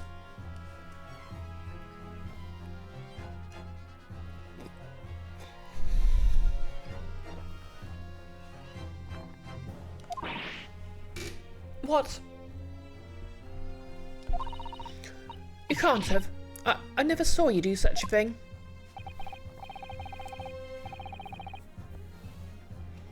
It was called Operation Lightning Bolt. There was no time for strategic planning. It was do or die, I tell you. So yes, I did what had to be done. Unbelievable. I lived up to my brother's name to face full life consequences. However, fear not, Prosecutor San. What now? I swear on the brass buttons of my uniform, that's all I did, sir. All you did? That's plenty, Sergeant. Yes! True, it's a pretty big coin. So if Sergeant knows to switch the plates over, it means he took Miss Brett's stake and the plate it was on back to his own table. Yes, that follows. Inspector Hosonaga? Yes. Earlier in this trial, you told the court this. You said he'd not only taken Miss Brett's stake after the incident, but also the sergeant's. And that, to preserve the evidence, you'd taken both. Yeah. She's cheering on her mask. That's correct. Then please present it to the court now. The plate that was actually on the victim's table at the precise moment he was shot. What can that possibly tell us now? I mean, a cold slab of tough meat. It can't have the slightest bearing on the case. Objection! No, you're not wriggling your way out of it this time, lady. I beg your pardon? Surely you're not that forgetful. Surely you remember the reason why the steak pan promises to prove such a problem for you? No? You're the one who decided it was a problem, not me. The reason the defense asked to see the plate was to confirm something the defendant remembers seeing. Things he remembers. I'm quite sure of what I saw, Miss Brett. On the side of the plate that was on the table directly behind Dr. Wilson, there was a clear splattering of blood from the gunshot wound to the victim's chest. I believe the defendant's memory serves him well. Ellipses nuts. And now we have the evidence to prove it. The plate you were eating from, Miss Brett. Let's not prolong this any further. Inspector, you'll show the evidence to the court. Present the beefsteak and the plate that was originally on the victim's table in the time of the incident. Thanks for invoking the quote, Nihilus.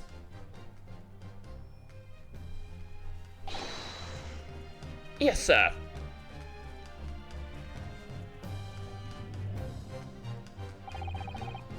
Sorry for keeping you. Oh, there's that blood. Here is the other steak and its plate. Please feel free to examine it.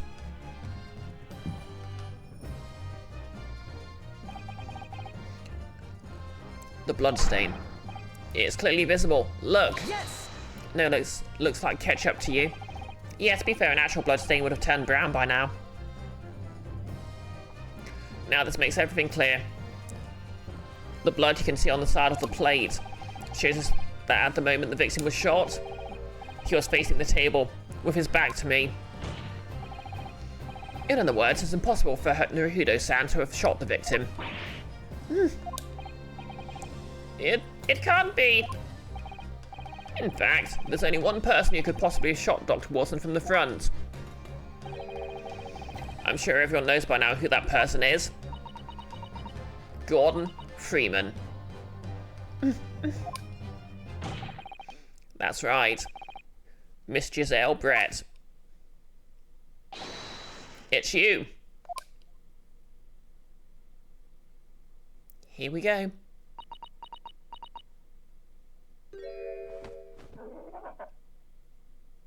Oh, that poor swan. Outdone by Japanese, me by Japanese schoolboy. No.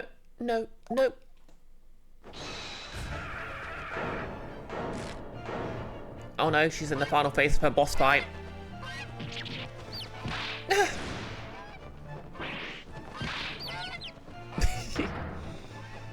They've really improved their defeat animations.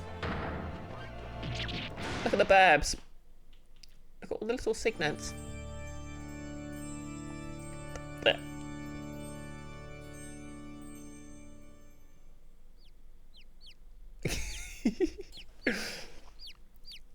Why are all the funniest moments involving birds?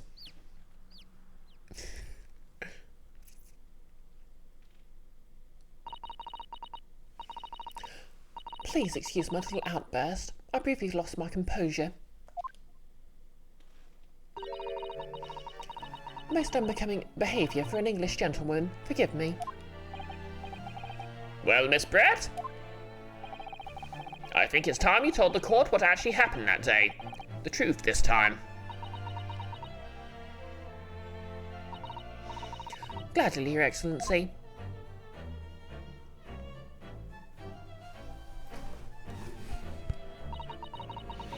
It was I who took the Professor's life, using curare. As you summarised, I chose that particular day for one very important reason. The Professor had a dental appointment for the extraction of one of his teeth in the morning. So you planned to kill the Professor, knowing that no trace of poison would be found in his water. Oops. Sorry for hitting the mic there.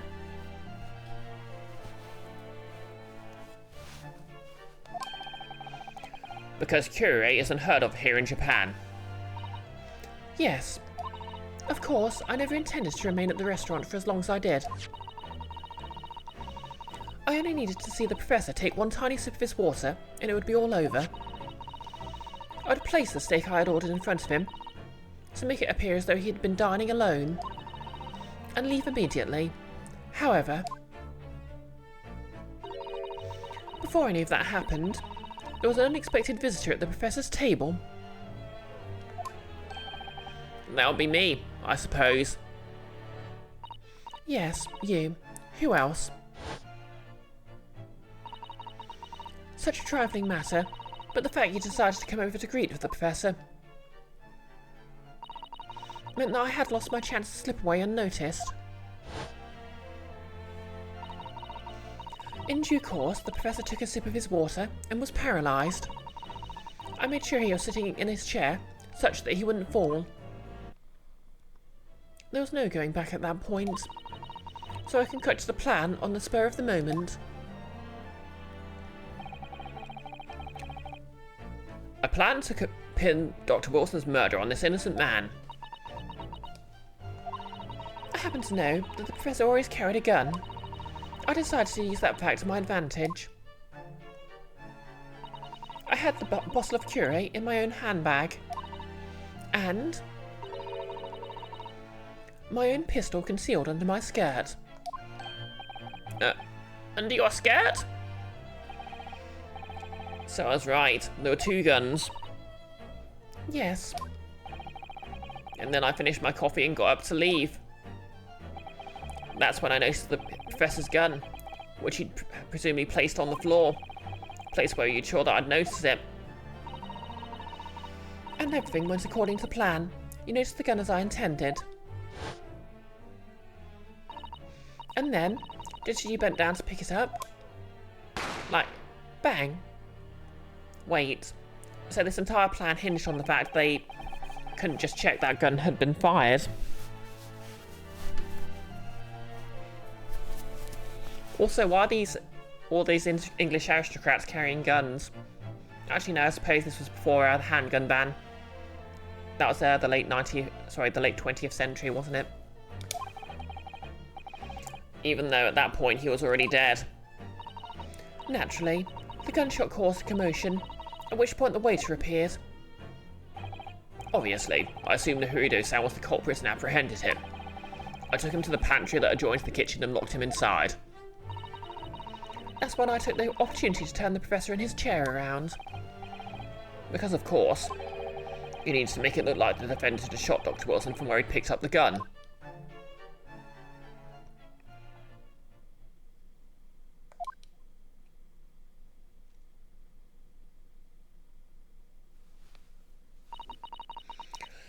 So there you have it.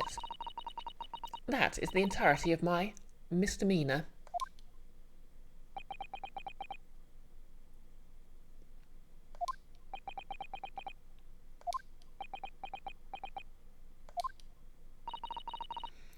Your Excellency. Yes? I wonder. Might I speak with you in private later? I shall call on you. Thank you. Good day then, everyone. I hope you can forgive me. Naruto-san.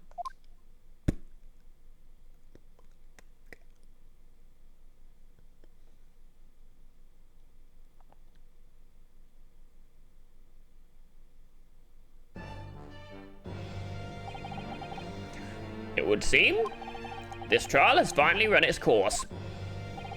I presume the prosecution is in agreement? This can't be. Takatuchi Ouchi does not lose. Not to the likes of this rookie student. You better start getting used to tough opposition.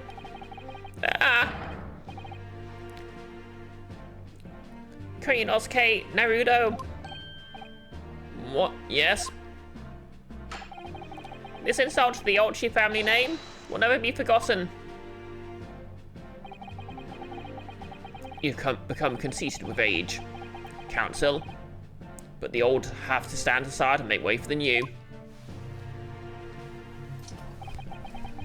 It's the way of the world. May you never forget that.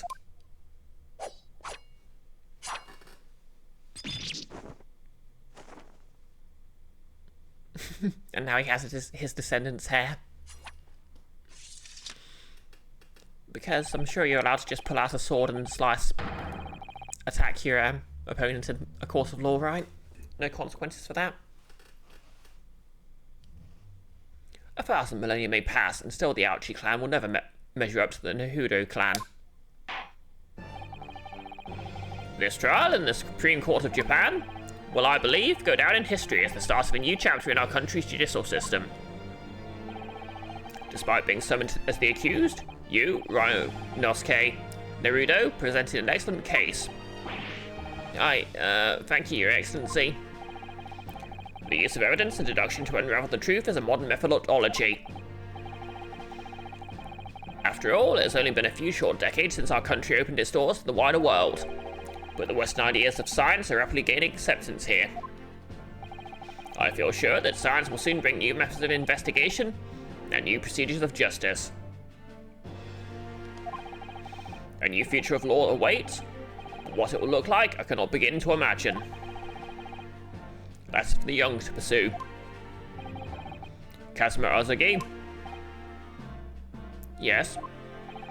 After this trial, you are to embark on a journey of discovery to the illustrious British Empire. Learn all you can, absorb everything of the wider world that you are able to. And do not forget to fulfill the mission imposed upon you. I understand, Your Excellency. What's that about? Why'd you look so grave all of a sudden? Never mind. As for you, Ryunosuke Naruto, Oh, yes? In you I sense, how can I put it, unusual potential. I very much look forward to seeing how you carry that onwards. Thank you, Your Excellency.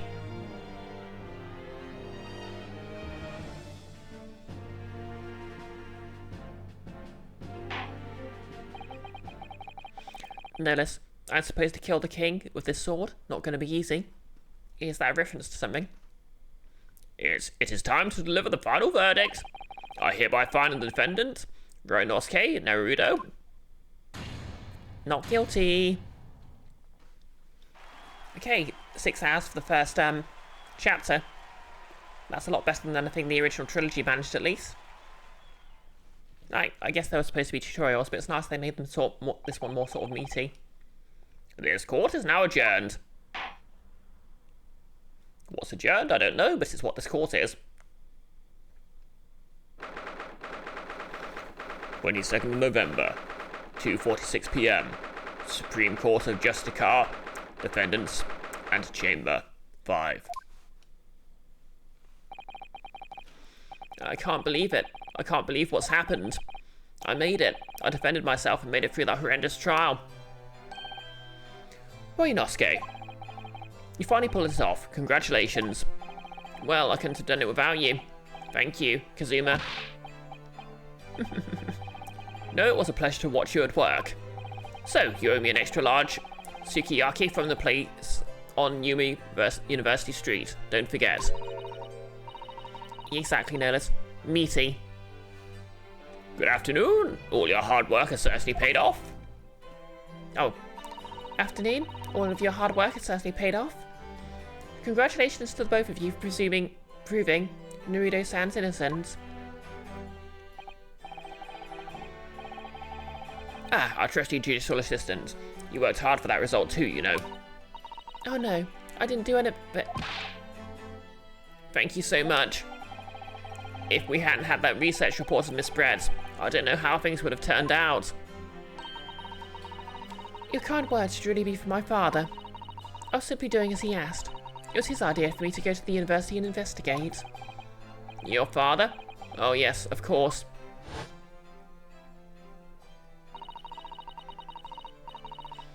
Forgive me for intruding on court proceedings, Your Excellency. Susato Mikotoba, judicial assistant to the defense. Speaking of Mikotoba... Oh, there you are. I believe congratulations are in order. Naruto, you did an excellent job. Thank you, Professor. Oh no, it is I who should be thanking you. After all, your efforts exposed the true criminal that took the life of my good friend. Good friend? They were lovers? Oh yes? I say, yes, you mentioned that before. It was you who actually invited Dr. Wilson to Yuma University, wasn't it? Yes, that's right.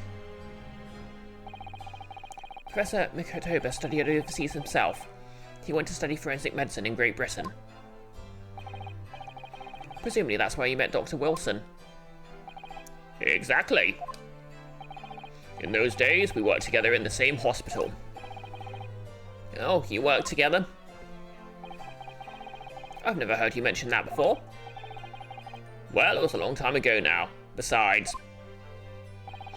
It's your turn, Asugi. Great Britain is a magnificent country. It leads the... It really isn't.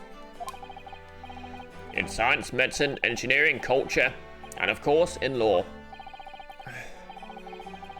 Watch and learn, my boy. See what's happening in the world's largest melting pot. I will. I'll learn all that I can. I swear on this, the spirit of the Asugi clan. You're not taking that sword to Great Britain, are you? Like, they literally brought guns with them. Of course I am. And please, man's katana is his soul. This blade shows me where I need to go. And cuts down anything that's in my way. Yes, I've definitely seen how sharp it is already, with my own eyes. That reminds me, what's happened to the woman? To Giselle Brett, I mean. After all, she's guilty of murder. Oh yes, her. It's not easy to tell you this, but... What do you mean? Surely she's going to face trial herself now. She's the true culprit after all.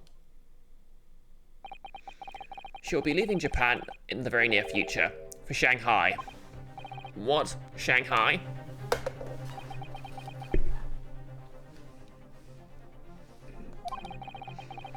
Giselle Brett will not appear in court again in this country, I'm certain of that.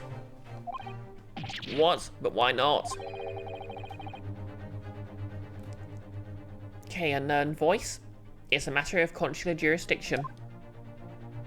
Oh, it's a matter of consular jurisdiction. Inspector Hosonaga?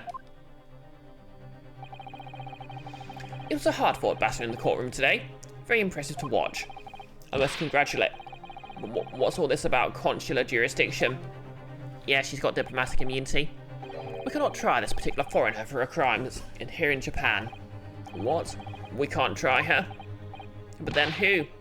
Who's going to bring her to justice?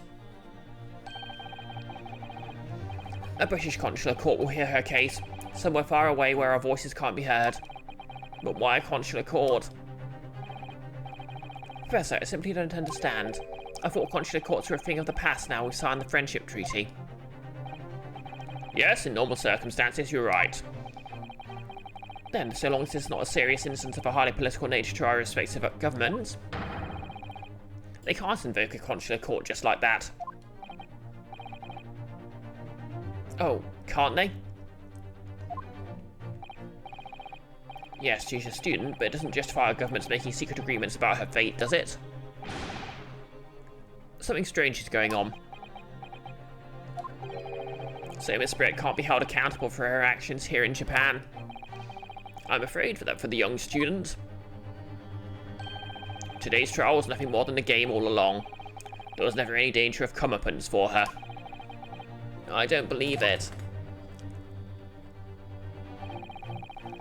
The British government's Foreign Affairs Ministry has demanded we hand over custody of Miss Brett. They're obviously taking this case of a foreign student committing a murder very seriously. But it's all going to change from now on. We can make it change. This is a time of great turmoil, this new era heralded by the start of the 20th century. One day, I have no doubt, that woman will receive the judgment she deserves. Yes, change is coming, and we're the ones driving it. Well, I think that's enough seriousness for now. This evening calls for a celebratory drink. But Professor... You're right. You're right, this is no time for gloomy faces. We should be celebrating Ryan-Loss-K's not guilty verdict. Let's start having some fun. In that case, might I suggest Le Carnival? As the head waiter, I should be delighted to provide you with ample food and drink. You're a detective, Hosanage-san, aren't you? Let's not worry about details for now. To Le Carnival, will you accompany us, Professor? Of course, Le Carnival's food is second to none. I shall go and attend to the paperwork for Naruhide-san's release. Oh yes, thank you. I forgot I was still under arrest.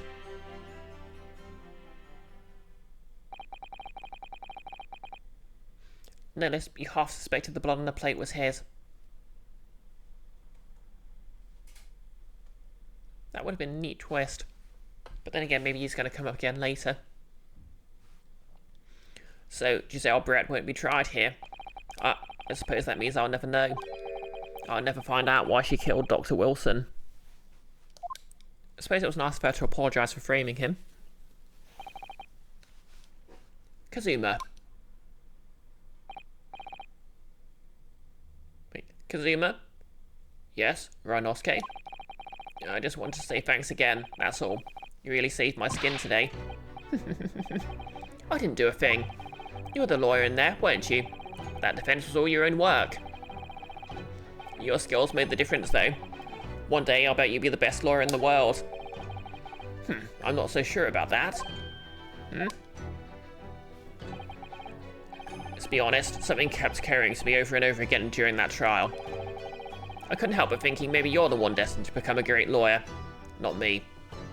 An ace attorney, if you will. What? Come on, be serious. If I helped you today, it was only right at the very start of the trial. But you have a natural talent for it. For being a defense lawyer, I mean. Oh no, not me. All that tense verbal combat. I never want to go through all that again. Wait, is he going to become the prosecutor or something? I just did what you told me to do. That's all, because I knew I could trust you. That's the point. Sorry? What do you mean, that's the point? Listen, Rhinosuke. Do you know what the most crucial weapon is that any lawyer needs in order to win? A sword? Knowledge of the law? No, the ability to believe. To believe? To believe what? A defense lawyer has to fight for his clients. He has to believe in them at all times. Oh wait, no, he's gonna get murdered. Like you believed in me when I said I didn't do it. I'm human, just like you. I don't have some superhuman ability to know the truth. But you have to make a choice about what to believe and stick to it when you're defending someone. Sometimes in the courtroom, you can really be backed into a corner. But being able to remain faithful to what you chose to believe in, even then, well, that's not something anyone can do. It takes a special kind of person. Believing in your client.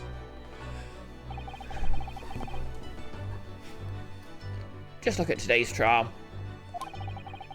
I'm a student lawyer with precious real experience, but you never stop believing in me. Well, lie. You face so many hopeless situations time and time again, but you never stop looking for the truth. And in the end, you found it. Through your own efforts, and because you never stopped believing in me. Thanks, Kazuma.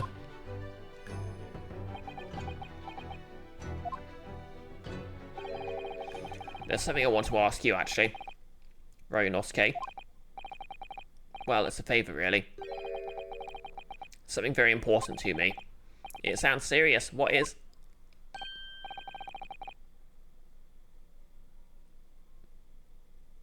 Oh, you're still here, are you? Oh, you're still here, are you? Oh, Inspector Ughr. I've arranged some rickshaws for us. Let's go. Thank you. We'll be right there. Let's pick up this conversation again later. We should be celebrating right now. Your first court victory. And your study tour to Great Britain. Don't forget. Ah, yes. That too.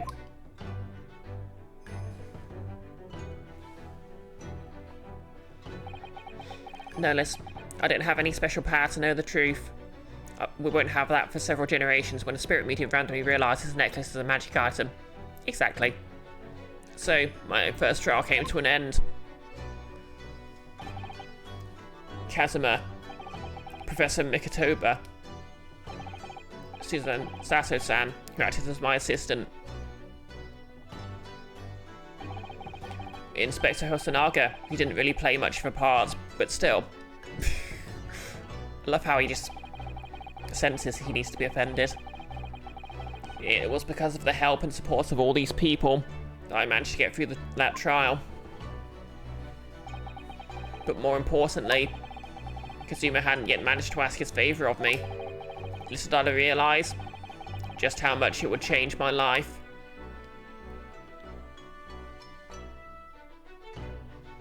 Finn. Let's see, we're 2 hours in, so we can go on a bit longer. Achievement unlocked, defense debut. Yeah, I'll save my current progress, please.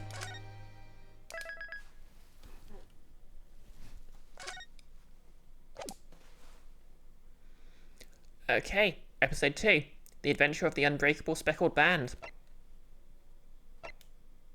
Thanks for the hydrate, Nihilus.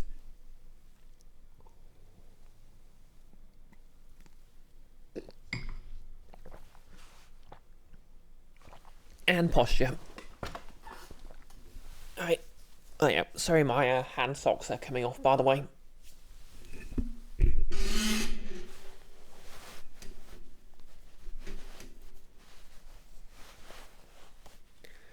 when I had similar sleeves for my Blue Tiefling cosplay when I was doing playing through Pathfinder. I basically had to sew Velcro into them to hold them in place. Let's begin.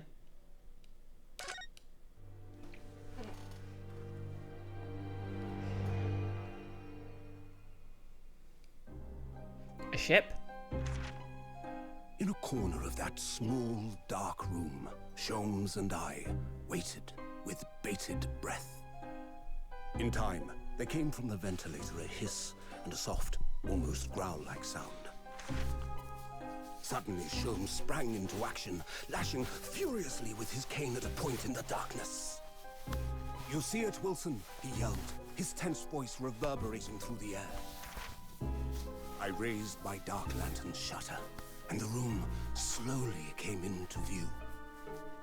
Sholmes was staring intently at one particular corner when he started whispering to me. The victim's most perplexing final words. The speckled band. I believe this is the terrible coil to which you referred, Wilson. In front of us was an enormous adder, its fangs bared as it threatened to strike. It truly was the most terrible speckled band I had ever seen. Well then.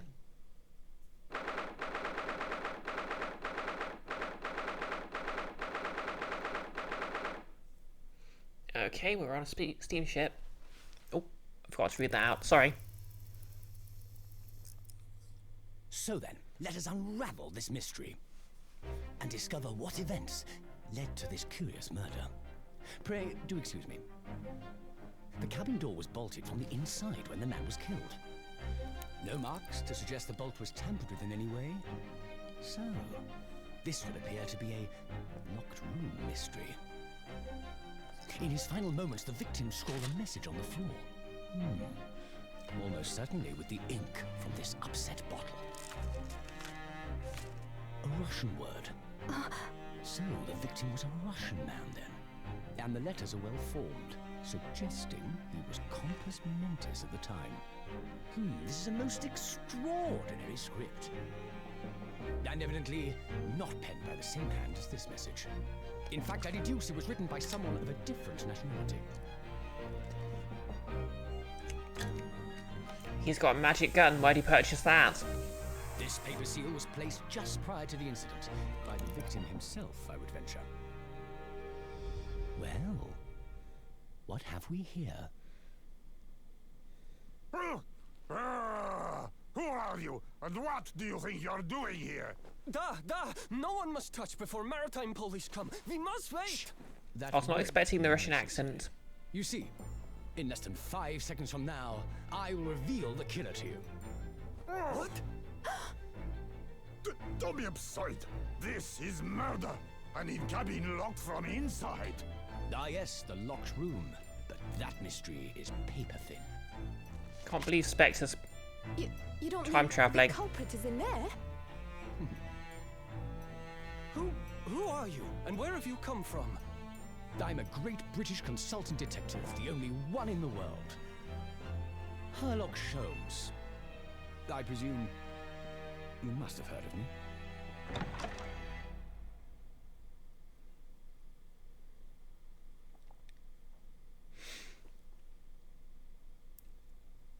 And I guess Ronos K is in there at the cupboard and is being accused of murder again. My head's throbbing. What's going on? Something's not right here. There's trouble in the air.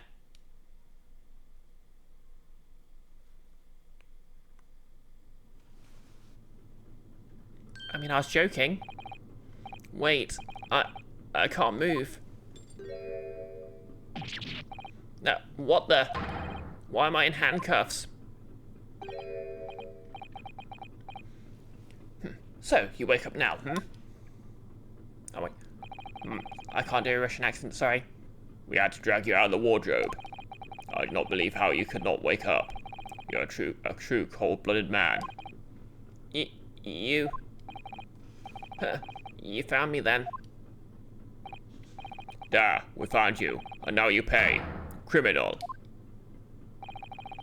How long are you hiding in that tiny wardrobe, Yeah, sorry. Now you've been found. It is time to admit your crime. Unless you want to find out how cold the ocean is, No, I'll tell you everything. There's only one thing I'd like to know from you. Isn't that? Oh, there's only one thing I'd like to know from you. Why did you do it? Why did you take his life? Mrs. Atto?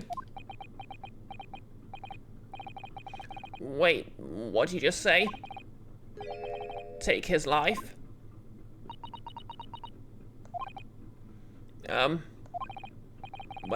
Where is he? Where's Kazuma?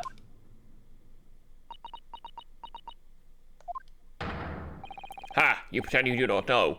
You're a wolf in sheep's pelt. You're the killer. Do not try to make excuses. What?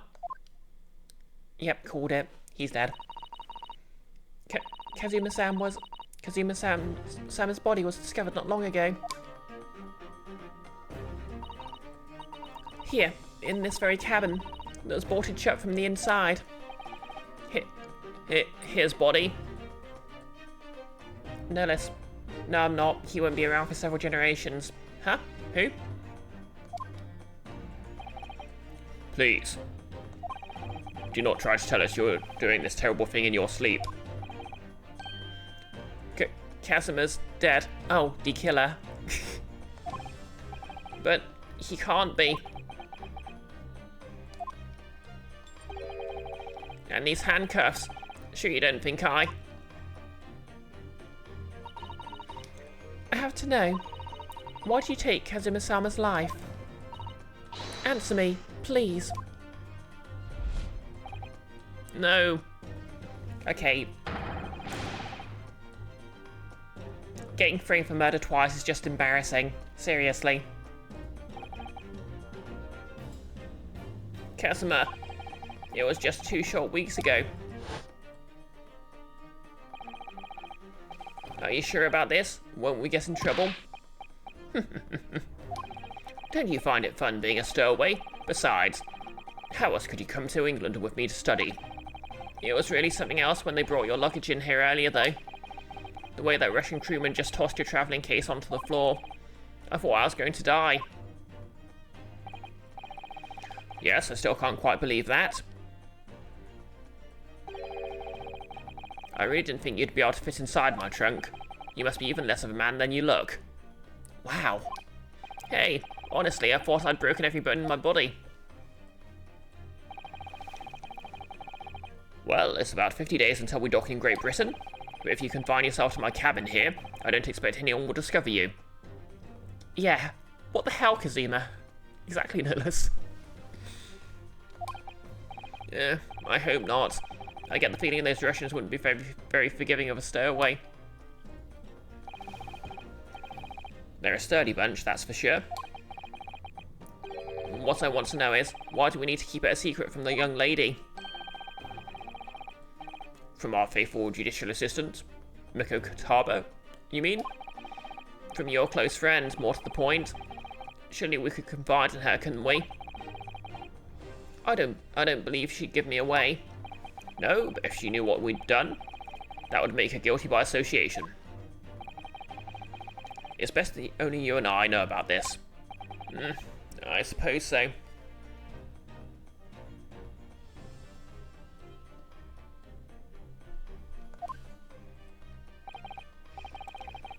Anyway, that's about the time the steward is supposed to come and clean the cabin. I know it's cramped, but you'd better get in there, I think. It won't be for long.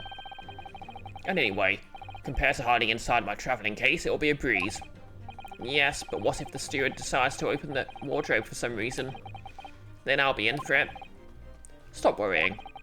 I tell you what, why don't you write "keep out" or something on this piece of paper? What? I can stick it over the wardrobe doors once you're inside. I don't know. Okay, mystery solved. We've only been seen for about 15 days. How can this have happened? We're supposed to be going on this adventure to England together. We leave you at next port. Stay quiet until then. Don't make trouble for yourself. Murderer? No, I'm not a murderer. Ah, you said before. You said you admit everything about your crimes. No, that's not right.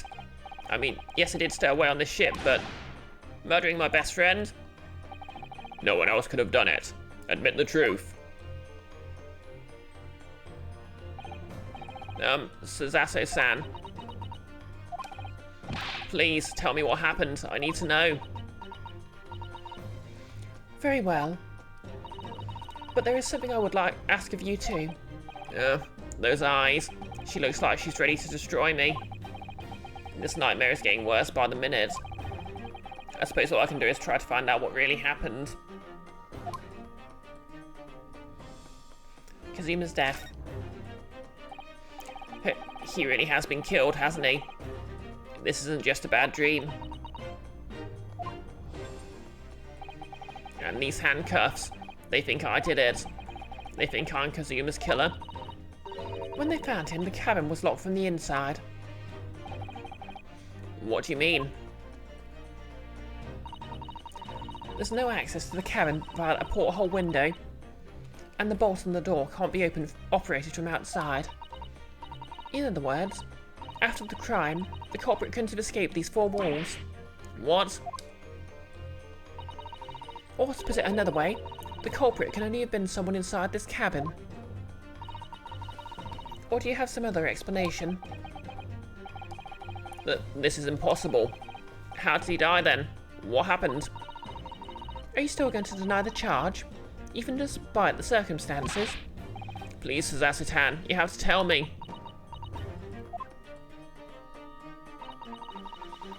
The cause of death is still undetermined. They don't know how he died? The ship's doctor is examining the body, but of course he has no post-mortem analysis experience. I don't suppose we shall learn more until an expert has been consulted at our next port of call. So presumably that means there are no obvious external signs of injury then? That's true, yes. About the incident. Can't anyone tell me what actually happened here in this cabin? I don't understand it. Why would anyone want to kill Kazuma? Streams down. It says I'm up.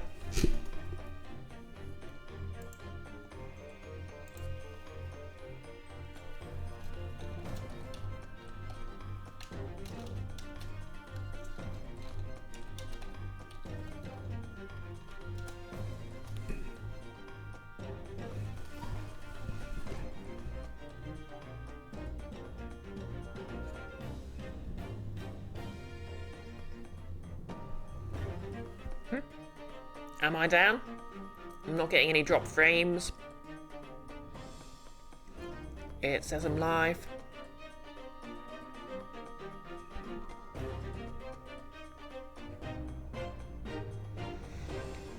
Nerdless, network error, please try again, reload player button. Guess it's your end somehow. Oh yep, try refreshing.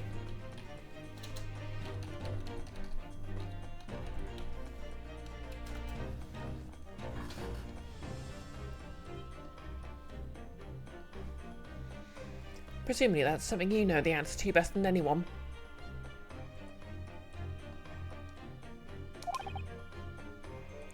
Please. Whatever you say, you were here in the cabin after all. Well, yes, I was, but... Nullis, back, you think, pre-rolls. Okay. Yeah, I've not dropped a single frame, so... yeah. He'd always wake up before dawn and do his training. First thing in the morning. I was waiting outside his cabin, as I have every day so far on this voyage. Okay, finally back. Excellent. But this morning he didn't come. I could sense that he wouldn't. Does that mean he was already dead when Suzaso-san arrived at his cabin door, I wonder? I knocked, but there was no reply. Then I started to become worried, so I went to find a member of the crew. The crewman forced the door open, and when we managed to get inside,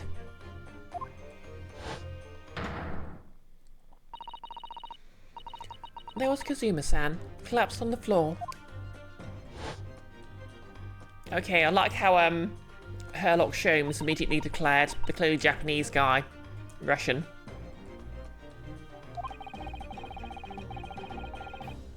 And the white tape there now shows exactly where he was found, I suppose. I had no idea anything had happened. I must have been asleep in the wardrobe somehow. I wish it wasn't the case, but that's just very hard to believe. This is all very hard to believe for me too, trust me.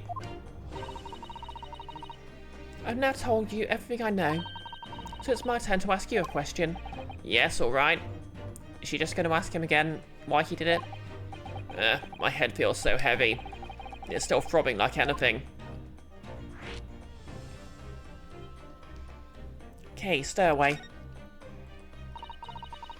Why are you even on board this ship, Naruto-san? You said something before about being a stowaway, didn't you? Oh, yes. I'm afraid that's true. It's 2 weeks since we left Japan now, and I've been shut in this cabin the entire time. I had no idea. But how could you have occupied Kazuma-sama's cabin for so long without him noticing? No, that would have been impossible, obviously. Yes, of course. Kazuma invited me. He wanted us to go to England together. He actually asked you? But why? I'm afraid I don't really know the reason myself. I don't understand.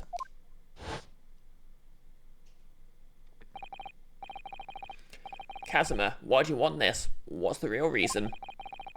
Well, I want someone to investigate my death when I inevitably get murdered as part of your story arc. Why go to such extreme lengths to smuggle me to England with you?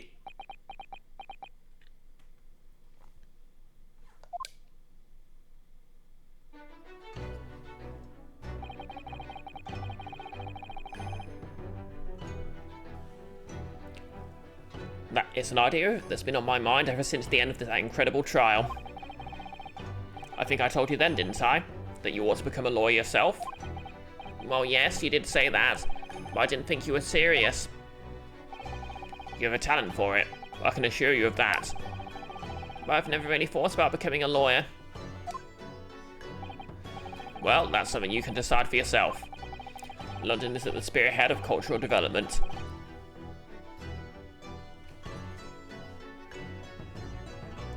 The centre of the world in many ways. There can't be any harm in seeing such an important place with your own eyes, can there? Well, no, definitely not.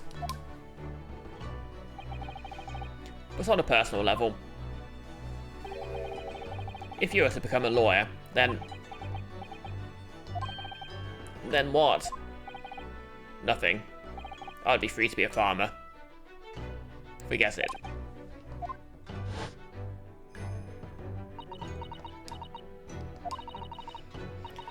Kazuma-sama he was always saying the same thing, that he wanted to change the Japanese legal system. Perhaps he thought he could do that with you. Yes, maybe. But something's still bothering me a little. The look in his eyes then. It was darker than I've ever seen it before.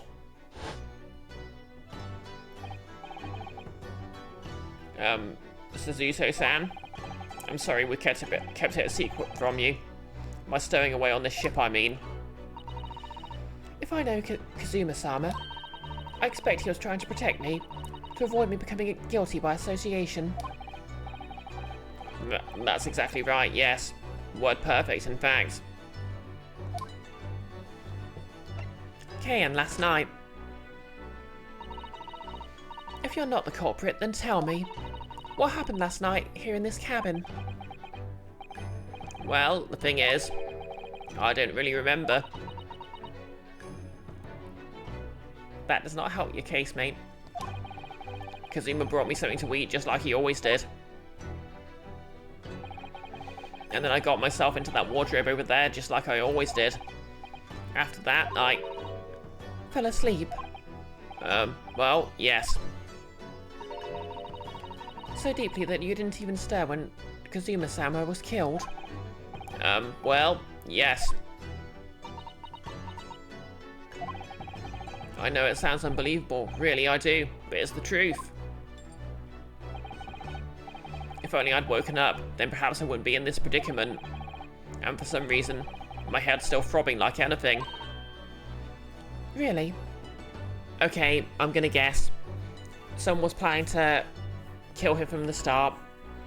So they so the food he was given, and the food gave him some drugged food, which of course he was given to Rinosuke.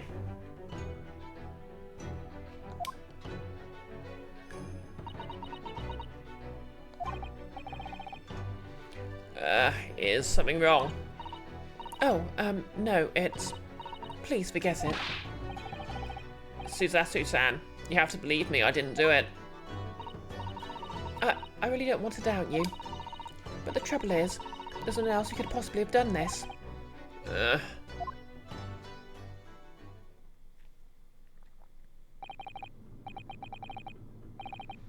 Kazuma, I don't understand. Why? Why did this have to happen? I can't take this. Don't try to go anywhere. You're the perpetrator of this crime. You can't leave. I can't allow that to happen. I'm sorry, but Kazuma was killed right under my nose here, and I didn't do anything to stop it. And now I'm supposed to just sit around? My hands tied while whoever did this walks free? No, I can't allow that to happen. Well, what do you propose to do then? I'm going to investigate. I'm going to find out exactly what happened here. I'm going to work out who took Kazuma's life and how and where they did it. I'm so sorry, but you're going to have to excuse me.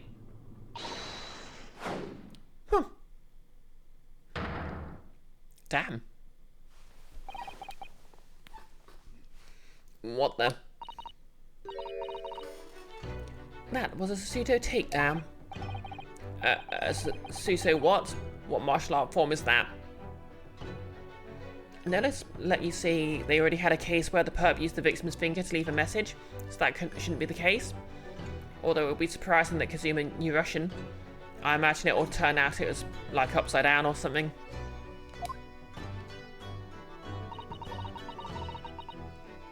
I'm going to need you to prove it. Sorry, prove it? Yes, you're innocent. I need evidence. But how am I supposed to... Have you forgotten already what you achieved just a few weeks ago?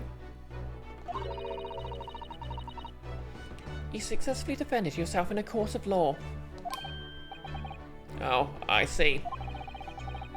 She's expecting me to present some conclusive evidence. I have to get Suzuso-san to believe me. I'll show her some evidence right now that proves I'm not guilty of this awful crime.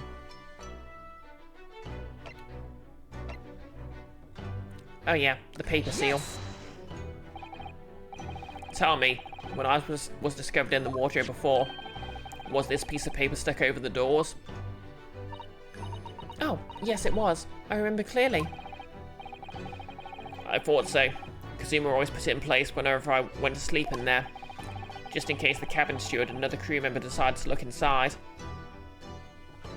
Nillis, did she string him up by his ankles or something? I think she just knocked him to the ground, so he's looking at her from there. This is like, you know, it's like that thing from A Knight's Tale, but only with one person. So naturally, he did the same last night as well. Oh. Yes, of course. The gentleman who discovered you peeled the sign from the wardrobe doors before he opened them. If I were truly the culprit, I couldn't have climbed back inside the wardrobe and stuck this on the outside of the doors on my own.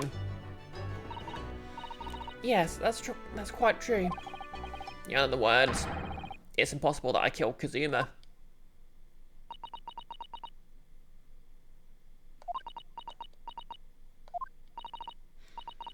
Well, Even if you are sprawled hopelessly on the floor, I can see why Kazuma-sama thought so highly of you. No, she isn't bending over though. The camera angle has just rotated vertically. She should be looking up the ceiling. True. But to be fair, visual novels in general are abstracting the position of the characters, so they're right in front of the text. Thank you, Suzasu-san. Now, do you think perhaps you could help me up?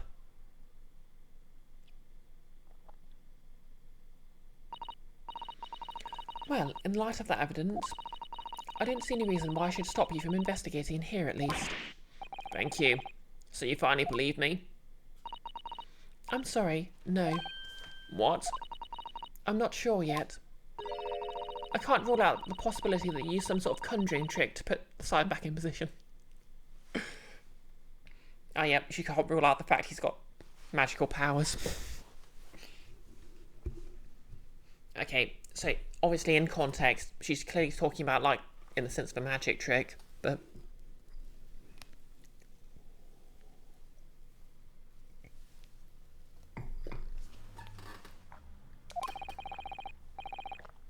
What do you think I am? A magician? For now, I suggest you investigate as thoroughly as possible in here. I'll do the same.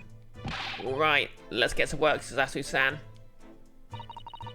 Please don't misunderstand me. I still have my doubts. Oh. No less, to be honest, you can't think of a... to be fair, Mage Hand, as written in 5th edition, would need line of sight, so you can't do that from inside the cupboard, I don't think. I shall be watching you, so make sure you do nothing that might disturb the crime scene. I wouldn't want you using your conjuring tricks to destroy evidence, for example. Right. Okay. Before we continue...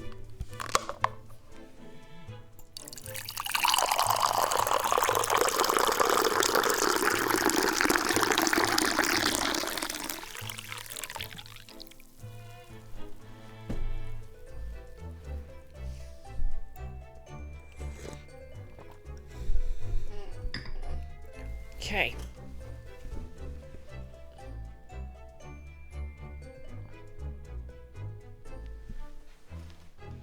Well, anyway, I should make a start on investigating in here. Examine everything I can. Kazuma, I swear, I'll avenge your death. Okay, we're back to the familiar layout.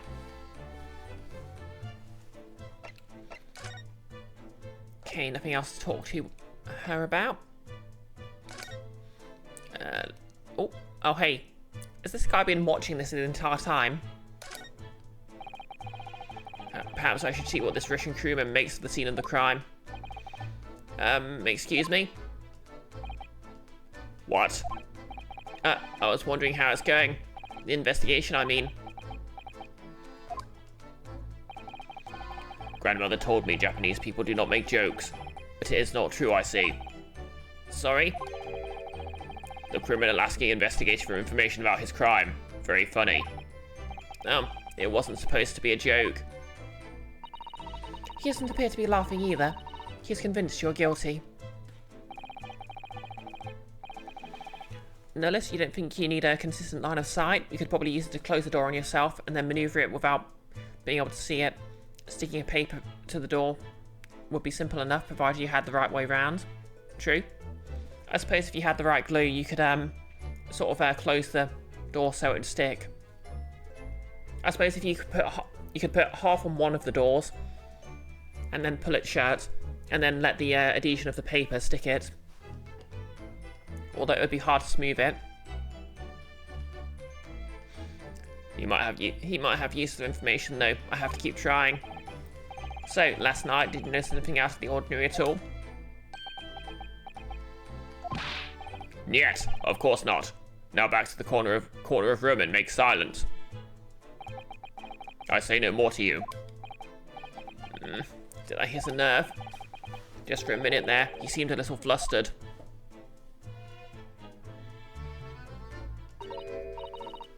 Oh dear, that won't do. Oh, what's the matter, Suzato-san? Whenever I'm examining things, I always find myself so focused I forget to look around properly. Oh yes, that's not good. I don't suppose you're as foolish as me in that regard, are you, Naruto-san?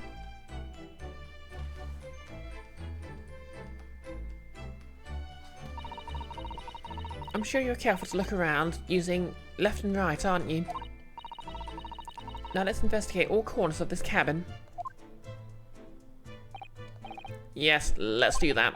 I suppose my field of vision has been rather small until now.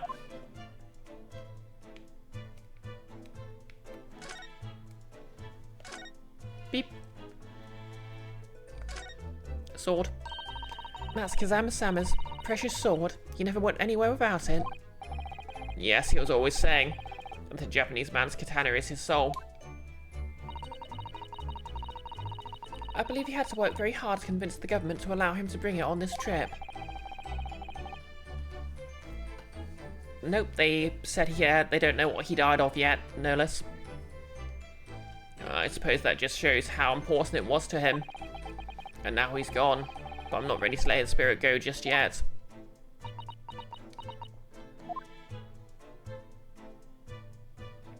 Okay, that's nice. It has a little tick now when you check something.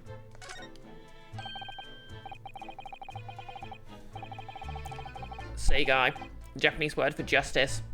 The brushstrokes are straight and true, just like Kazuma.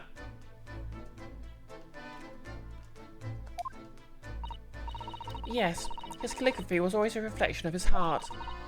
Yet you, can you really look at those characters without feeling shame? Knowing who drew them so thoughtfully? No less, Christopher Lloyd from Clue again. Maybe he was poisoned. Yeah, of course I can. I mean, I'm innocent, so why shouldn't I be able to? Even though you stowed away on this ship. Now you're going to bring that up, are you? I can't win.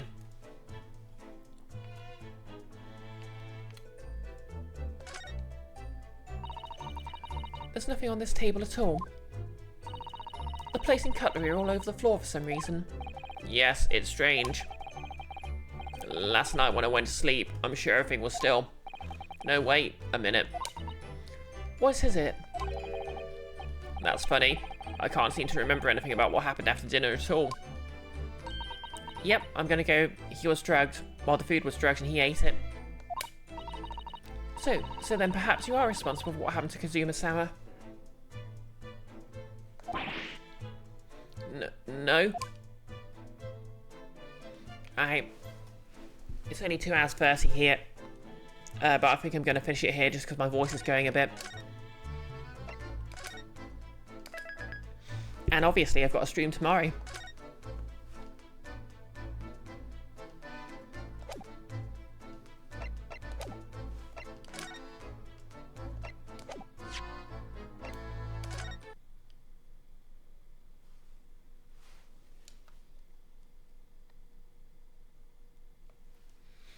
Yep, you have a good one too, Nellis. Let's see who there is to raid.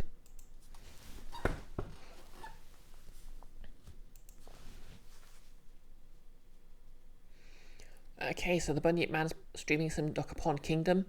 I think I'd rather avoid spoilers for it.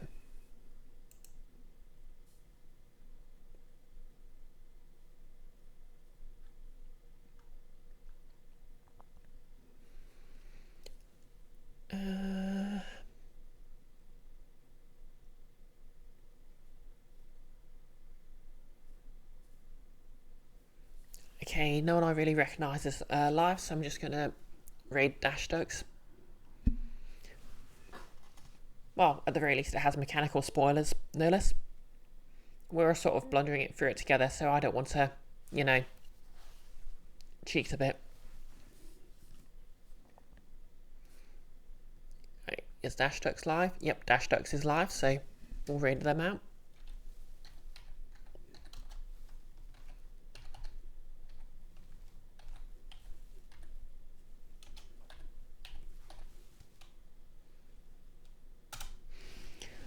So yeah, tomorrow Iron and Fist will be streaming some Baldur's Gate. We'll basically be rolling our Nordmark characters. So for me, that'll be Tassel the druid, who's also a smuggler. And for them, that will be Imp, the chaotic warlock, whose charisma is a dump stat. And that'll be an interesting time. And then on Friday, I'll be on Nick's channel for some A5E, which is like, it's similar to 5th edition, but it's, I suppose it's a bit more like 3.5 edition. And it's also not in any way affiliated with Hasbro or Wizards of the Coast, which is a bonus. No, not 5.5e, no less.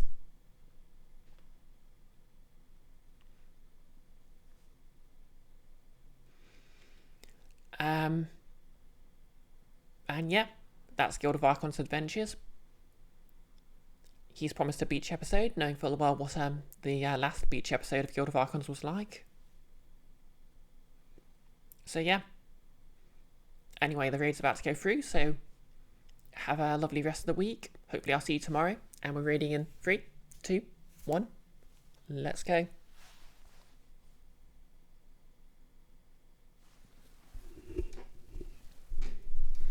Oh, and if you're watching on YouTube, like, comment and subscribe. You're still my favourites.